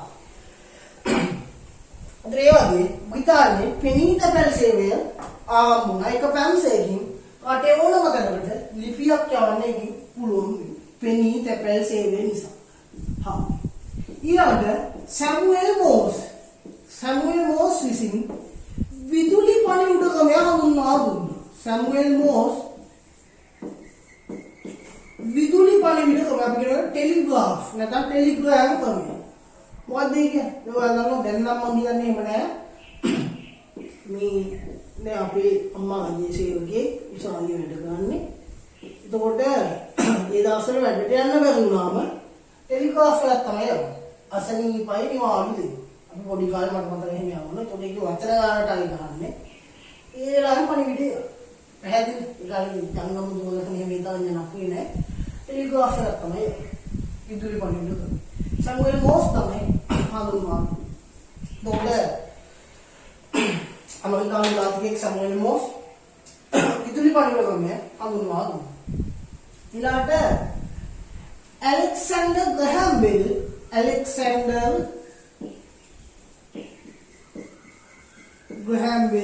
ගන්නවා මොකද ජනප්‍රිය කෙනෙක්. මට මතකයි අපි ඉගෙන ගන්නකොට ඔය 3 හරි 4 හරි පෙළ පොතක මේ Alexander Graham Bell ගැන තිබුණා. දුරකථනය. අපි මොකදනේ දුරකථනය අපි භාවිත කරන දුරකථනය කියනවා. දුරකථනය හඳුන්වා දෙන්න. පැහැදිලිද? ලෝක ඕනම කෙලවරක ඉන්න කෙනෙක් එක්ක අපිට දුරකථනයෙන් බොහොම පහසුවෙන් සම්බන්ධ වෙන්න පුළුවන්. වෙනදා ඕන නැති කාලේ එක්ක මෙහෙන් කෑ ගහලා කියනවා වහන් යන්න ඕන. ඈත ඇහෙලි මායින් මේකු නැත්නම් හූ කියලා ගෙන ගන්න ඕන මිනිස්සු. පන්සලේ ගන්ටාන ගහලා මල්ලට කල්බයක් නාම ඉන්න ගන්න. දැන් මොකද වෙන්නේ? පන්සල හොල්කාව හාමුදුරුවෝ කොල්ලයක් දෙන පොලිසියට. ගන්ටාන ගහලා යන්නේ. අන්ටාරේ තුන ගාවේ වෙනම කතා. මේ ආවිදියට තමයි ඇලෙක්සැන්ඩර් ග්‍රෑම් බෙල් දුරකථනය හොයාගත්තා. එයත් ඇමරිකන් ජාතිකයෙක්. ඉතාලියේ ගුග්ලියෙල්මෝ මාකෝනි ගුවන් විදුලිය ශ්‍රව්‍ය මාධ්‍ය ගුවන් විදුලිය ලෝකයට හඳුන්වා දෙනවා. ඒකේ අහන්න විතරයි පුළුවන් රේඩියෝ එක. පස්සේ මොකද්ද කරන්නේ? ශ්‍රව්‍ය දෘශ්‍ය මාධ්‍යයක් වෙච්ච රූපවාහිනිය ජෝන් ලොගී බෙයාඩ් විසින් හඳුන්වා දුන්නා. ජෝන් ලොගී බෙයාඩ් එයා බ්‍රිතාන්‍ය ජාතිකයෙක්. ඒකෙන් අපිට ලෝකේ ඕනම කෙලවරක වෙන දෙයක් නරඹන්න පුළුවන් විදිහට පහසුවම ලබා දෙනවා. මොකද රූපවාහිනිය ජෝන් ලොගී බෙයාඩ්. අපිට පේනවා මෙන්න මේ වගේ නවීන සංනිවේදන මෙවල ගණනාවක් 1940 ඉඳලා රූපවාහිනිය වගේම ඔක්කොම 1800 ගණන් වල කාර්මික විප්ලවයත් එක්ක ලෝකයට දායාද වෙනවා. එතකොට ලෝකයේ ඕනම තැනක වෙන සිදුවීමක් අපිට දැනගන්න පුළුවන් මට්ටමට තාක්ෂණය දියුණු වෙනවා. අපි කියන සමස්ත ලෝකයේම එකම විශ්ව ගම්මානයක් බවට මේ සංනිවේදන විප්ලවය නිසා අද ලෝකෙටපත් වෙලා තියෙනවා. එතකොට මේ 19 වෙනි සියවසේදී කාර්මික විප්ලවයේ බලපෑම නිසා සංනිවේදන ශාස්ත්‍රය ඇතිවෙච්ච දියුණුව අපි දන්නවා. අද වෙනකොට අපි කිව්වා මේ කාර්මික විප්ලවය කියන්නේ නවතින දෙයක් නෙවෙයි නොනවතින ක්‍රියාවලියක්. ඒක තවමත් වෙමින් පවතිනවා. ඉදිරියටත් වෙනවා. දැන් අද වෙද්දී Skype, WhatsApp, එපා YouTube, දැන් Zoom මාධ්‍ය ඔගේ නවීන සංනිවේදන ක්‍රමවේද ලෝකයට හඳුන්වා දීලා තියෙනවා. සමහර තව කාලයක් යද්දී ඔයිටත් වඩා දේවල් ලෝකයට හඳුන්වා දෙන්න පුළුවන්. ඒකෝට දැන් අපි දන්නවා වාහනයකට ජෝන් ලොගී බෙයාඩ් හොයාගන්න ලොජිස්ටික්ස් හොයාගත්තේ දුම්රිය එන්ජිම හරිම අමාරුයි ගල්ලංගුරු දාලා එහෙම අමාරුවෙන් ගිහින් දුම්රිය එන්ජිමක් හොයාගත්තේ. එතකොට රත් වෙනවා ඒකේ අධ්‍යාත්ම ගෝසාවක් ඇති වෙනවා. ඒක අද වෙද්දී දුම්රිය ඊට වඩා දියුණු. ඒක ලංකාවේ නැතුණාට මේ විදිහේ ලෝකෙ වෙනත් රටවල විදුලි දුම්රිය බව නිර්මාණය වෙලා තියෙනවා. පැහැදිලි. එතකොට මහගම සේකර සින්දුවකදී එයා කියනවා එයා ලියලා තියෙනවා විදුලි දුම්රියේ චංචලනාදය සවනත වැකින සති කියලා ඔයාලා අහලා ඇති සින්දුවක්. ඒ සින්දුව ලියද්දී විදුලි දුම්රිය කියලා දැන් ලෝකේ කොහෙවත් තිබුණේ නැහැ. කල්පනේ මත එහෙම දෙයක් හිතලා මේ ලියන. පස්සේ විදුලි දුම්රිය කියලා හඳුන්වනවා. ඒක සාහිත්‍යකාරයෙක්ගේ කාරණා. සාහිත්‍ය කවුරුගෙන අලුත් උයා හිතන කට්ටිය වගේ ඔබ අතර දක්ෂ සාහිත්‍යකාරයෝ ඉන්න පුළුවන්. හැකියාව නැරෙට දෙන්න එපා. අධ්‍යාපනයත් එක්ක ඉදිරියට ඒ දේවල් අරගෙන යන්න. තියෝගේ සංනිවේදන ශාස්ත්‍රය ආශ්‍රිතව නව නිර්මාණ ප්‍රමාණයක් ඇවිල්ලා සංනිවේදන ශාස්ත්‍රයේ ලොකු විප්ලවයක් ඇති වෙනවා. දැන් මම කියෝ කාර්මික විප්ලවයේ ව්‍යාප්ති ප්‍රවාහන සංනිවේදන ඊළඟ කුෂිකර්ම ශාස්ත්‍රය. දැන් මේක කාර්මික විප්ලවය. කර්මාන්ත ශාස්ත්‍රය කියන දියුණුව. ඒ දියුණුව ඊළඟ කුෂිකාර්මික ශාස්ත්‍රයටත් බලපෑවා. මම බෝඩ් එකේ දැන් ලියන්න යන මෙතනට කියාගෙන යන්න. කුෂිකාර්මික ශාස්ත්‍රය තියෙන වෙනස්කම් ගත්තොත් මහා පරිමාණ ගොවිබිම් ආරම්භ කළා. විශේෂයෙන් ඉඩම් කොටු කිරීමේ ව්‍යාපාරය යටතේ. ඒ කියන්නේ සුළු ගොවියන් සතුටු වෙච්ච කුඩා ප්‍රමාණයේ ඉඩම් සියල්ල එකතු කරලා විශාල ගොවිබිම් නිර්මාණය කරනවා. ඒකට අපි කියන්නේ ඉඩම් කොටු කිරීමේ ව්‍යාපාරය. ඊට පස්සේ ගොවියොන්ට ඒ ගොවිබිමේ වගා කරන්න පුළුවන්. ඒක වගා කරන ප්‍රමාණය මේ වලින් අස්කම් ලබා ගන්න පුළුවන් කියන සමූහ ගොවි පළවල් ක්‍රමයක් ඇති කළා. මහා පරිමාණ ගොවිබිම් නිර්මාණය කරනවා. ඊළඟට ශස්‍ය මාරු ක්‍රමයක් හඳුන්වනවා දුන්නා. ඒ කියන්නේ භෝග වර්ග කීපයක් මාරුවෙන් මාරුවට වගා කිරීම. හරියට අපි හේම වගාව වගේ. එකම භෝගය වගා කරන්නේ. එක තැනක තිරිඟු, එක තැනක බාගලි, එක තැනක මිලට් අනේ වගේ භෝග වර්ග කීපයක් වගා කරනවා. ඒක හරියට මේ වගේ. දැන් පසේ තියෙන පෝෂ්‍ය පදාර්ථ එක එක ගස් වලට ඕන දේවල් වල අනුපාතය වෙනස්. පැහැදිලිද? ඒකට එකම දේ වගා කරොත් ඒ පෝෂණය සම්පූර්ණයෙන්ම වගා කරනවා. විවිධ භෝග වගා කරොත් අන්නේ පෝෂණය නිසි පරිදි බෙදලා ගිහිල්ලා මේ ඒ සියලු දේවල් වලට හොඳ පෝෂණයක් ලැබෙනවා. දැන් උදාහරණයක් ගත්තොත් ඔන්න ලොකු කෑම පිළිගන්නක් තියෙන හැම જાතියෙම කෑම තියෙනවා. ඉස්සෙල්ලා මට කියනවා මට ඇවිල්ලා කැමති දේවල් ගන්න. මම ඇවිල්ලා ගන්නේ මට කැමති දේවල්. ආන්න. ඊළඟට වෙන ළමයෙකුට ඇවිල්ලා කියනවා ඔයාට ඔයත් ඇවිල්ලා කැමති දේවල් ගන්න.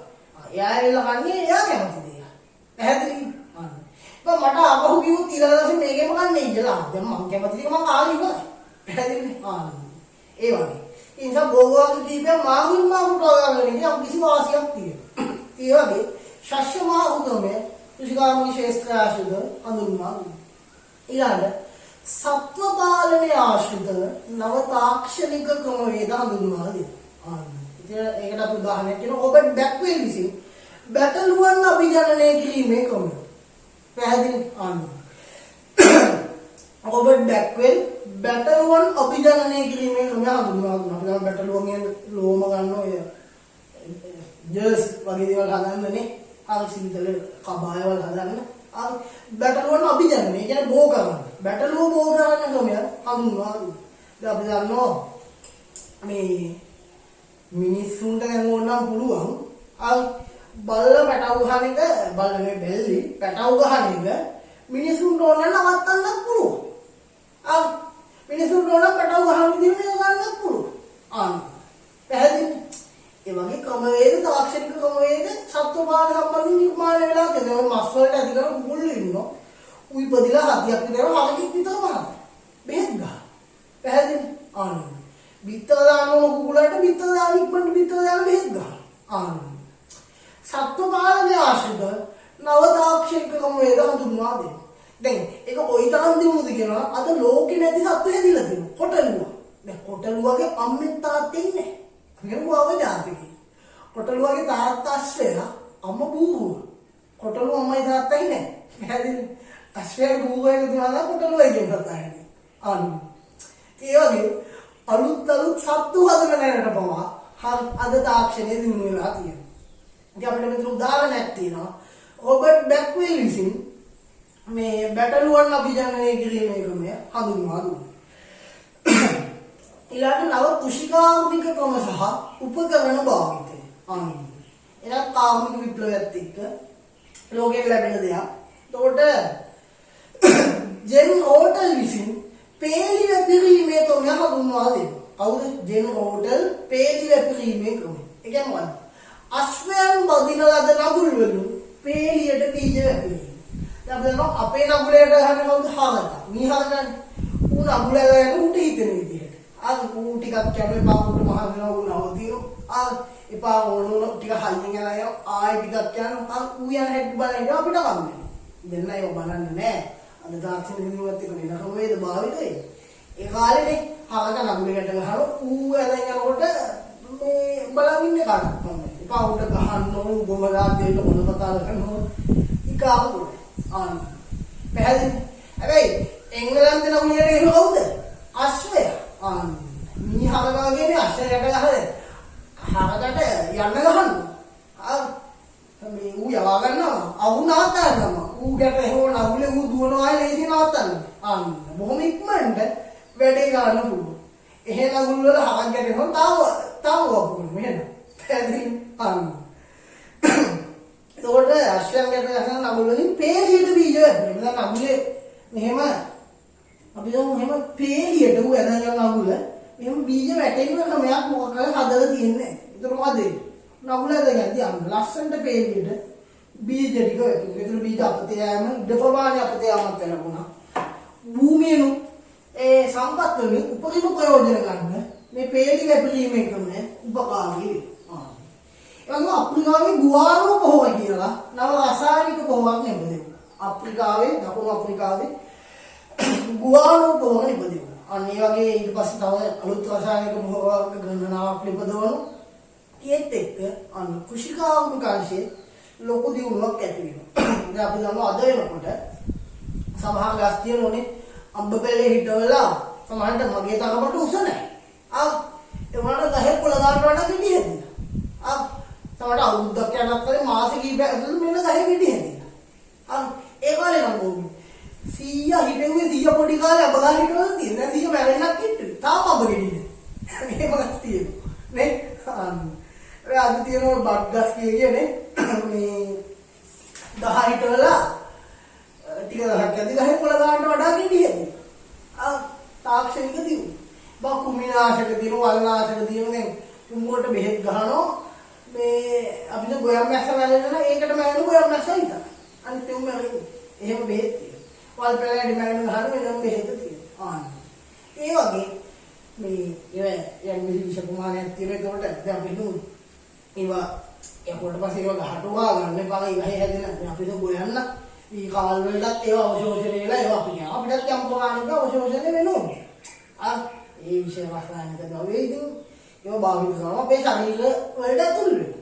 හරි වලට මතක සෞඛ්‍ය මොකද්ද මේ ප්‍රමිති සහතිකයේ දෙන ලංකා ප්‍රමිති කාර්යාලයේ අධ්‍යක්ෂක වරිය කිව්වනේ පොඩ්ඩක් ඉතින් යනවා මම නෑ ඉතින් ඉතින් අපි පොඩ කරන අවුල නෑ. එතකොට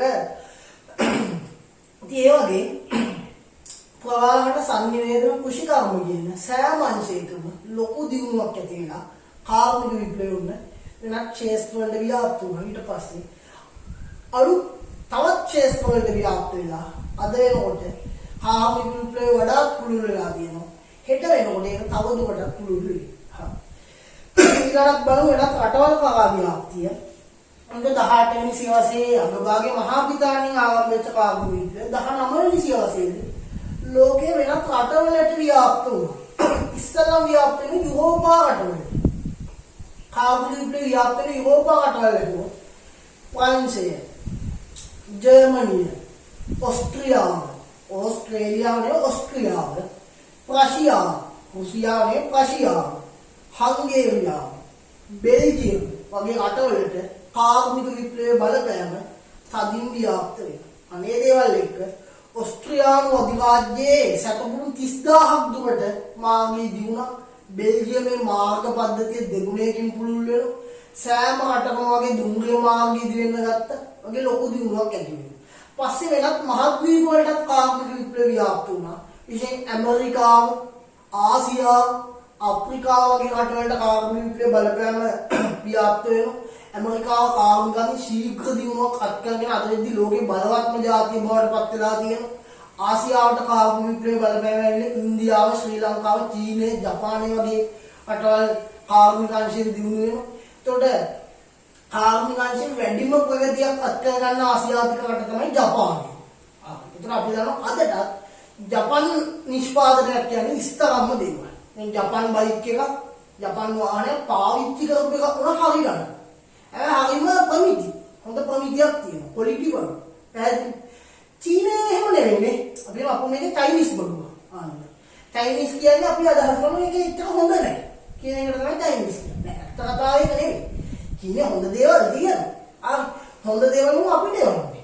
ඉංගලන්තේ ඇමරිකාවට විකුණද්දී උසස් ප්‍රමිතියෙන් නිපදවල යවනවා. අපිට ඉතින් අඩු මුදලට ප්‍රමිතිය බාල කරලා ජපාන ප්‍රතිපත්තිය එක නෙවෙයි. ඒගොල්ලෝ කොහෙට විකුණුවත් තමන්ගේ ප්‍රමිතිය බාල කරන්නේ මිල අඩු කරන්නේ නැහැ. එකම ප්‍රමිතිය එකම විදියට තමයි නිපදවන්නේ. ඒ නිසා අපි පිළිගන්න ජපාන් බඩු හොඳයි. චීනය එහෙම නෙවෙයි.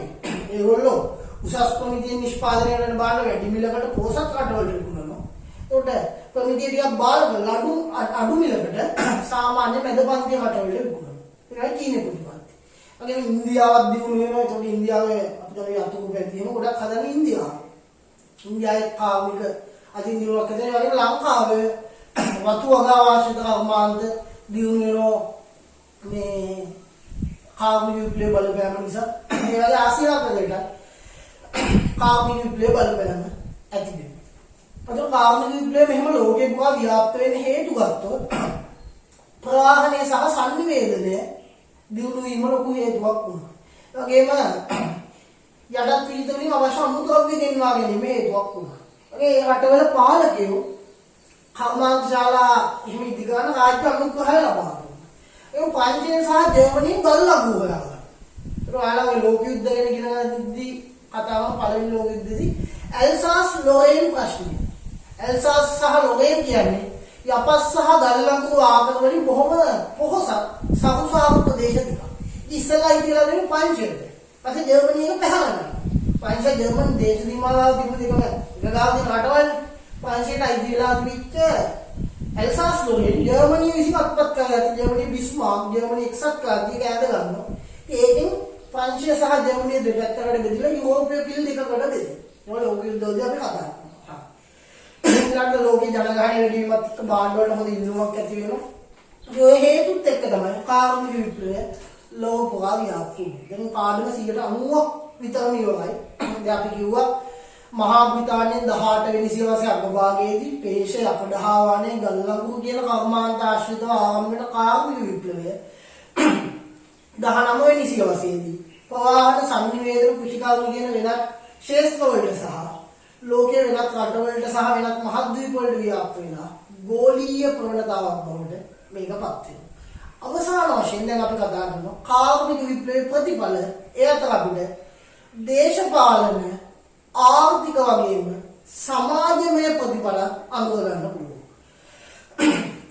කාර්මික විප්ලවයේ දේශපාලනික ප්‍රතිඵල ගත්තොත් දැන් මේක කර්මාන්තවල විප්ලවය ඇති වෙන්නේ. හැබැයි දේශපාලනයටත් බලපෑවා. ලෝකයේ ආර්ථිකයටත් බලපෑවා. සමාජයටත් බලපෑවා. දේශපාලන ප්‍රතිඵල ගත්තොත් නව දේශපාලන මතවාද ඉස්මතු වෙනවා. ලිබරල් වාදය, සමාජවාදය වගේ නව දේශපාලන මතවාද ඉස්මතු වුණා. ඊළඟට වෘත්තීය සංගම් බිහි වෙනවා. වෘත්තීය සංගම්. දැන් අපි දිගින් ලංකාවේ ප්‍රථම වෘත්තීය සංගම ලංකා මුද්‍රණ කරුවන්ගේ සංගමේ වැදගත් මේක කම්කරු සංගමේ විදිහට කතා කරනවා. ඒ වගේ ලෝකයේ පුරා වෘත්තීය සංගම් බිහි වෙන්න පටන් ගත්තා. ඊළඟට කම්කරු වැඩවර්ජන උද්ඝෝෂණ ආදිය ව්‍යාප්ත වෙනවා. ඒතර වැඩවර්ජන නම් රටේ දේශපාලන බලපෑම වෙන්නේ.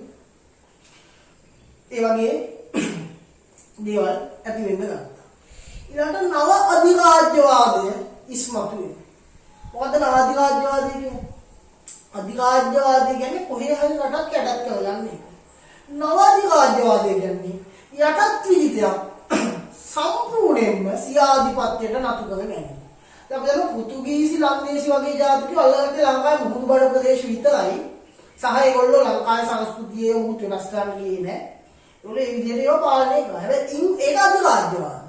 හැබැයි ඉංග්‍රීසියෙන් අන්න මුළු ලංකාවම යටත් කරගත්තා. ලංකාවේ හැමදේම වෙනස් කරා. අන්න ඒකට අපි කියනවා නව අධිරාජ්‍යවාදී. යටත් විජිතයක් පූර්ණ වශයෙන් සියාධිපත්‍යයට නතු කර ගැනීම. මේක කරපු හැටි අපිට ඉදිරි පාඩම්වලදී බොහොම අසවත්ව සහ ලස්සනට කතා කරන්න පුළුවන්. ඒ වගේ දේශපාලනික ක්ෂේත්‍රයට කාර්මික විප්ලවයෙන් ලොකු බලපෑමක් ඇති වෙනවා.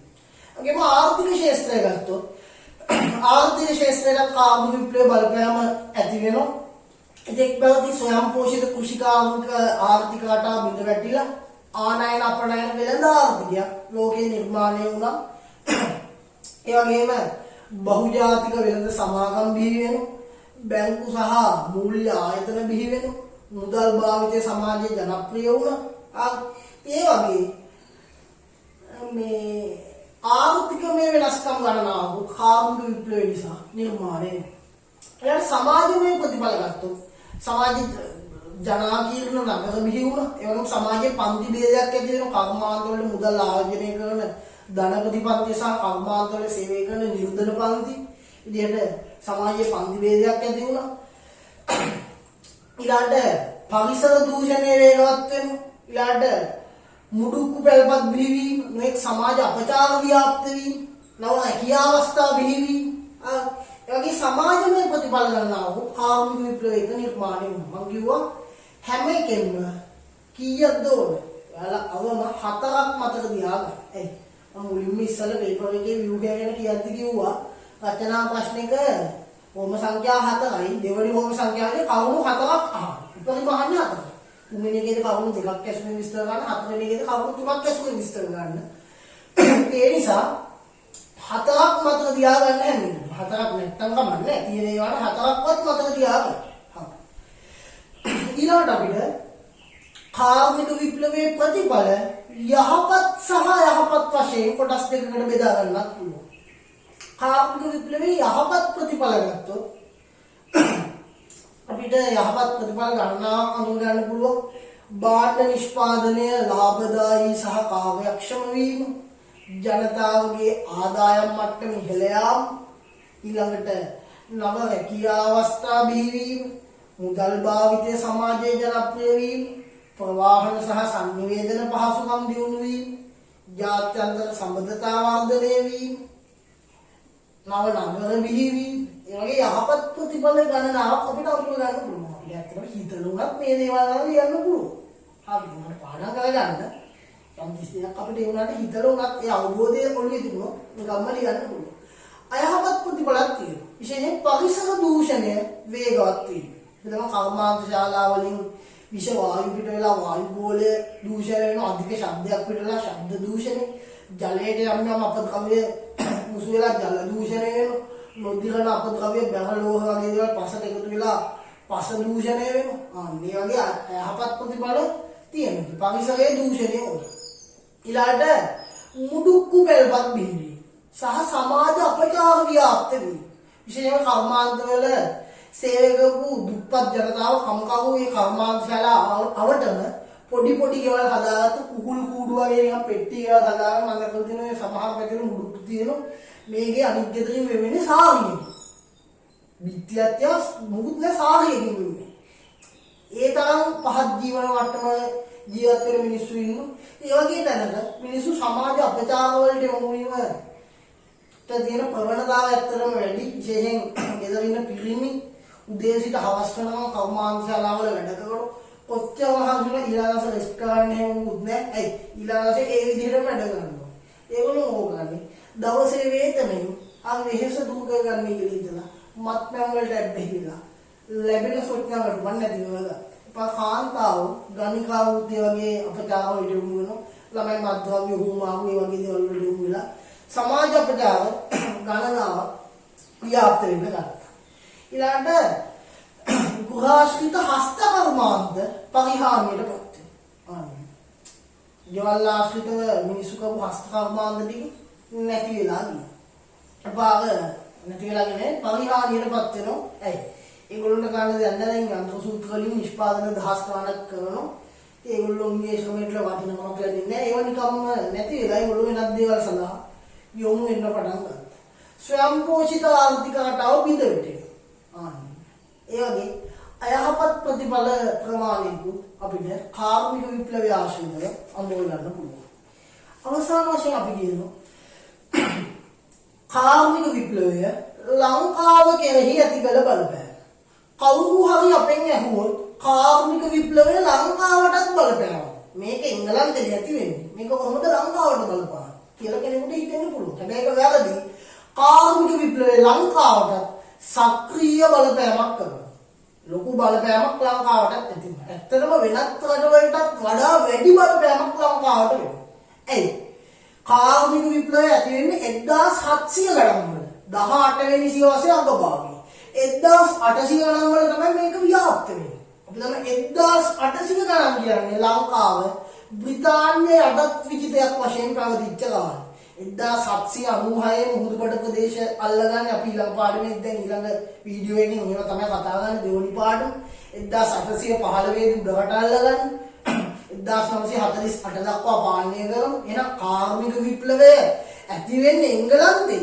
එංගලන්තයටම අපි යටත් වෙලා හිටියේ. පැහැදිලි. ඉතින් එංගලන්තේ කෙරෙන නිෂ්පාදන වැඩි කාලයක් යන කලින් ලෝකයේ සමහර අපිට වඩා ප්‍රබල රටවලට ලැබෙන්නත් කලින් ලංකාවට ලැබුණා. ඒ නිසා ලංකාවට ලොකු බලපෑමක් ඇති වෙනවා. ඒතර කාර්මික විප්ලවය නිසා ලංකාවේ ඇති වෙන වෙනස්කම් ගත්තොත් වතු වගාව ආශ්‍රිතව විශාල දියුණුවක් ඇති වෙනවා. ඒ වගේ වතු වගාව ආශ්‍රිතව කරන වෙනත් කර්මාන්ත ආරම්භ වුණා. වතු වගාව වෙනම පාඩම අපි ඉදිරියේදී ඒක කතා කරන්න බලාපොරොත්තු වෙනවා. බ්‍රිතාන්‍ය යටතේ ලංකාවේ සමාජ පරිවර්තනය කියන කොටසේදී තේ පොල් රබර් සිංගෝලා සහ කොකෝවා කෝපි ඒ වගේ වතු වගාව ව්‍යාපාරයෙන් අපි කතා කරනවා. වතු වගාවේ විශාල දියුණුවක් ඇති වෙන මේ කාර්මික විප්ලවය හේතුව. ඒක ලංකාවේ ප්‍රවාහන හා සංනිවේදන පහසුකම් දියුණු වෙනවා. ඒ වගේම ලංකාවේ නව රැකියා අවස්ථා දියුණුවක් ආනයන අපනයන වෙළඳ ආර්ථිකයක් ඇති වෙනවා. ජනාගිර නගර බිහි වෙනවා. ලංකාවේ සමාජයේ පන්ති ભેදයක් නිර්මාණය වුණා. කලින් කිව්ව වෙනස්කම තමයි. ඒ දේවල් ලංකාවේ ඇතිවයි කියන එකත් වෙන්නලා ඉන්නවා. විශේෂයෙන් ලංකාවේ ප්‍රවාහන ක්ෂේත්‍රයේ ලොකු දියුණුවක් ඇති වෙනවා. මහා මාර්ග සහ දුම්රිය මාර්ග පද්ධති ලංකාවේ ඉදිරියට ගත්තා. ඒතකොට ලංකාවේ පළවෙනි මහා මාර්ගය කොළඹ මහනුවර මහා මාර්ගය. ඒවල් දන්න කොළඹ මහනුවර පාර තමයි A1. A1 කියන්නේ ඒක තමයි ඉස්සෙල්ලාම. A2 තමයි කොළඹ ගාල්ල මාතමන්ත වැල්ලවාට වගේ නම් තියෙන මේ පාර. A2. ඒ දෙවෙනියට හදන්නේ. පළමු මහා මාර්ගය තමයි ප්‍රථම විධිමත් මහා මාර්ගය. ඊට කලින් පාරවල් තිබුණා. නිකන් පහත් යන පාරවල් අඩි පාරවල් එහෙම නේ තිබුණේ. ප්‍රථම විධිමත් මහා මාර්ගය කොළඹ මහා මාර්ගය එඩ්වඩ් බාන්ස් කියන ඉංග්‍රීසි ආණ්ඩුකාරයෙක්ගේ කාලේ ඉදිකරලා තියෙනවා. එඩ්වඩ් බාන්ස්. ඒක හදන්නේ කැප්ටන් ඩෝසන් කියන ඉංජිනේරුවෝ විසින්. එතකොට මේ මහා මාර්ගය ඉදිකරමින් ඉන්න අතරතුර කැප්ටන් ඩෝසන් මරණයටපත් වෙන එක තැනක ඒක මම පත්තරයක කියවද්දි දැක්කේ ඒ පාර හදන තැනක තිබිච්ච තුඹසක්. අර බෝගහක් ගාව තුඹසක් තිබිලා තියෙන එක කපන්න අපේ මිනිස්සු අකමැති වුණා. කැප්ටන් ඩෝසන් ඒක කපන්න ගිහිල්ලා නයිට් ඇවිල්ලා යට දෂ්ට වෙලා එයාම ඇවිල්ලා තියෙනවා. ඒතකොට එයාව සිහි වෙන්න ඒ පාරේ යන කොට අතරමදී මේ කඩු ගන්නාවේ ඩෝසන් කුළුම එයා වෙනුවෙන් ස්මාරකයක් විදිහට නිර්මාණය කරලා තියෙනවා. වලට යනකොට බලන්න පාරයිනේ ඩෝසන් කුළුම තියෙනවා. කොළඹ ඉඳන් නුවර යද්දි අපිට ඒක දැක ගන්න පුළුවන්. ඒක තමයි ප්‍රථම විධිමත් මහා මාර්ගය. ඒකට ප්‍රථම දුම්රිය මාර්ගය හෙන්රි වෝඩ් ආණ්ඩුකාරයෙක්ගේ කාලේ තමයි තිබෙන්නේ. ඒ කොළඹ නුවර දුම්රිය මාර්ගය. නුවරට තමයි ඉස්සෙල්ලාම හදන්නේ. ඉංග්‍රීසියට උඩරට තමයි යටත් කරගන්න අපහසු වුණේ. උඩරට ස්වභාවික පිහිටීම සහ ආරක්ෂාව නිසා උඩරට යන පාරවල් තිබුණේ. අපි ළඟ දේශනේ කතා කරන්නේ. ඒ නිසා නුවරට තමයි ඉස්සෙල්ලාම හදන්නේ. 1858 දුම්රිය මාර්ගය හදන්නේ. එතකොට 1867 අගෝස්තු මාසයේ ලංකාවේ ප්‍රථම වරට කොළඹ ඉඳන් නුවරට දුම්රියක් ධාවනය වෙලා තියෙනවා. එතකොට ඒගොල්ලෝ දුම්රිය මාර්ගයම හදන්නේ ඒගොල්ලන්ට අවශ්‍ය තැන් වලට විතරයි. විශේෂයෙන්ම වතු වගාව තිබිච්ච පැති වලට. ඒ වගේ දැන් අපි දන්නවා හොඳ උදාහරණ තමයි මුහුදුබඩ දුම්රිය මාර්ගය හදන්නේ කොහෙට වෙනකම් විතරද? මාතලට වෙනකම් විතරයි. ඇයි? මොකද හේතුව ඒකට? මාතල දක්වා වෙන දීර්ඝය තමයි පොල් වගාව සමුදේ හින්දුනේ. එතන එහාට සාමාන්‍ය පොල් වගාව නැහැ. ඒගොල්ලෝ පොල් වගාවට අවශ්‍ය දේවල් ප්‍රවාහණයට තමයි මාතලට යනවා නේද? පොල් ටික ඉක්මනට ගෙනගන්න කොළඹ වගාවට පිටරට වලට යනවා. තේ වගාව වගේ දේවල් තියෙන හින්දා මහා නුවරට බදුල්ලේ පැති වලට හදනවා. උන්ට අවශ්‍ය නැති පැති වල ත්‍රිකුණා වලට අරනවා ආයෙ තියෙන නිසා. අවශ්‍ය නැති පැති වල ඒගොල්ලෝ හදන්න ගියේ. පැහැදිලි ආන්නේ. ඒ වගේ ලංකාවේ ප්‍රවාහන ශාස්ත්‍රයේ ලොකු දියුණුවක් ඇති වෙලා දිවිලට සංනිවේදන ශාස්ත්‍රය ගත්තා. ලංකාවේ සංනිවේදන ශාස්ත්‍රයේ ලොකු දියුණුවක් ඇති වෙන විශේෂයෙන්ම 1815 ලංකාවේ ප්‍රධාන නගරාශ්‍රිත රාජකාරී තැපැල් සේවයක් ආරම්භ වෙනවා. ලංකාවේ ප්‍රථම තැපැල් මුද්‍රණය බ්‍රිතාන්‍ය මහරජුණගේ උඩුකය සහිතව 1857 නිකුත් වෙනවා. 1858 දී ලංකාවේ ටෙලිග්‍රාෆ් ක්‍රමය එහෙමත් හඳුන්වා දීලා තියෙනවා. ඒ වගේ අපිට පොදුවේ නිගමනය කරන්න පුළුවන් කාර්මික විප්ලවයේ බලපෑම බොහොම සක්‍රීයව ලංකාවට ලැබිලා තියෙනවා. එහෙනම් මේ පාඩම ඉතාම පුළුල්ව අංග සම්පූර්ණව මේ වෙද්දි මම කතා කරලා ඉවරයි. එතකොට මේ කතා කරපු සියල්ලට අදාළ සටහන ඔයාලට බොහොම පහසුවෙන් ලබා ගන්න පුළුවන් විදිහට PDF නිබන්ධනයක් වශයෙන් O level අපේ ඩිජිටල් ඉස්කෝලේ WhatsApp සමූහය තුල පළ කරලා තියෙන්නේ. ඔයාලට ඒක ඩවුන්ලෝඩ් කරගන්න පුළුවන්. සහ අවශ්‍ය වලට නැවත ලියන්න හෝ print out ලබා ගන්න හෝ පුළුවන්. ඒකට කිසිසේත්ම නිබන්ධනය ගත්තට සම්පූර්ණ වෙන්නේ නැහැ. මේ දේශනය නිවැරදිවම බොහොම විධිමත්ව පිළිවෙලට අහන්න බොහොම පැහැදිලිව මුදල් අය කරලා උගන්වන ඕනම පන්ති උගන්වනවා වගේ බොහොම පැහැදිලිව මේ වෙද්දි ඔයාලට උගන්වලා තමයි තියෙන්නේ. පැහැදිලිද? ඔයාලට මම කලිනුත් කිව්වා එහෙම සම්බන්ධ වෙලා නැති ළමයෙක් ඉන්නවා නම් ඊටම ඉක්මනින් WhatsApp පණිවිඩයක් අපිට යොමු කරන්න අපේ WhatsApp අංගයට.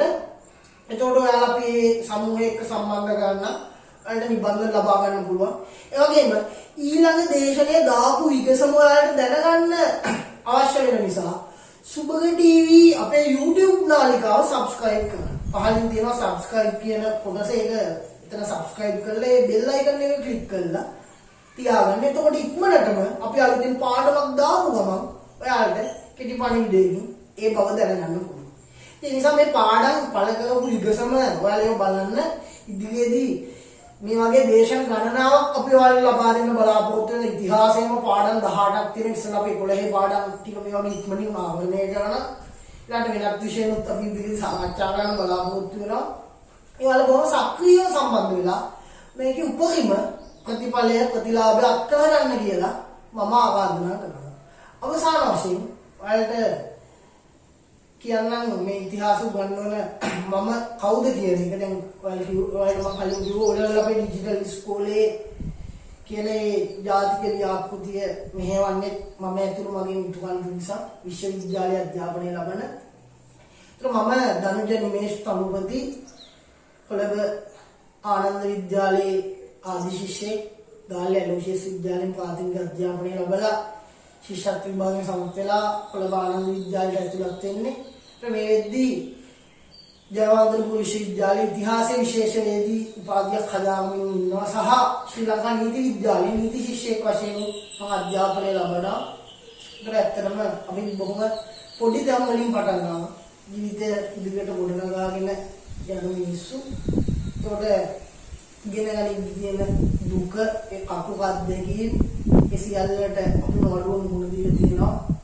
ඉතින් අපි දන්නවා මෙතන කොළඹ සමාජයේ ඉන්න සපවත් ජීවිත ගත කරන ළමයි ඇති අපිත් එක්ක සම්බන්ධ වෙන්නේ වගේම ඈත පිටිසර ගම්වල ඉඳන් බොහොම අමාරුවෙන් ඉගෙන ගන්න ළමයි ඇති. ඒතර මේ අත්දැකීම් දෙකටම එක විදිහට මුහුණ දීපු කෙනෙක් විදිහට. ඒතර ගමේ දුක් විඳින්න ඉගෙනගෙන කොළඹ සමාජයට මම 6 වසරේදී එන්නේ. ඒ සමාජය එක්කත් ගැටිලා එතනින් පන්නරේ අරගෙන තමයි අපි ජීවිතේ ගොඩනගාගෙන යන්නේ. ඒතර අපිට කවදාවත් අපි ආපු දැන් අපි මුල එහෙම අමතක වෙන්නේ නැහැ.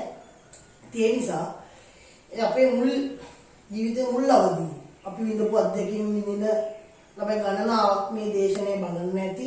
ඒවලට යම්කිසි අත්දැකීමක් මේකෙන් ලැබුණා නම් ඇත්තටම ලොකු සතුටක්, ආධ්‍යාත්මික සතුටක් අපිට ඒකෙන් ලබා ගන්න පුළුවන්. ඉතින් මේක මේ දේශනෙන් කිසිසේත්ම අවසන් වෙන්නේ නැහැ. ඉදිරියේදී අපි මේ වගේ එයාලට දේශන ගණනාවක් ලබා දෙන්න බලාපොරොත්තු වෙනවා. බොහොම පැහැදිලිව විෂය ඉගෙන ගන්න, අපිත් එක්ක සම්බන්ධ වෙන්න, කිසිම අනවශ්‍ය වැල්වටාවක් නැතුව අපි විෂය ඉගෙන ගමු. විභාගයෙන් උසස් ප්‍රතිඵලයක් ගමු. ඒ වෙනුවෙන් ඔබට ලබා දෙන්න පුළුවන් උපකාරය ලංකාව මේ වගේ ජාතික අවදානමකට ලක් වෙලා තියෙන අවස්ථාවක ඔබ වෙනුවෙන් අපේ යුතුයකම ඉටු ගන්න අපි සූදානම්. සද්දිකටම අපිත් එක්ක සම්බන්ධ වෙන්න කියලා. ඉතින් ඔයාලගේ අධ්‍යාපන කටයුතු මොන සාර්ථකව කරගෙන ඉතින් උපරිම තැනකට ඇවිල්ලා රටට දෙයට සේවය කරන්න පුළුවන් ප්‍රවේශියෙක් වෙන්න කියලා ආරාධනා කරමින් අද දේශනය අපි මෙතනින් අවසන් කරනවා. මොම ස්තුතියි දේශනෙට සම්බන්ධ ඔබ සියලු දෙනාට. අයිබෝවන්.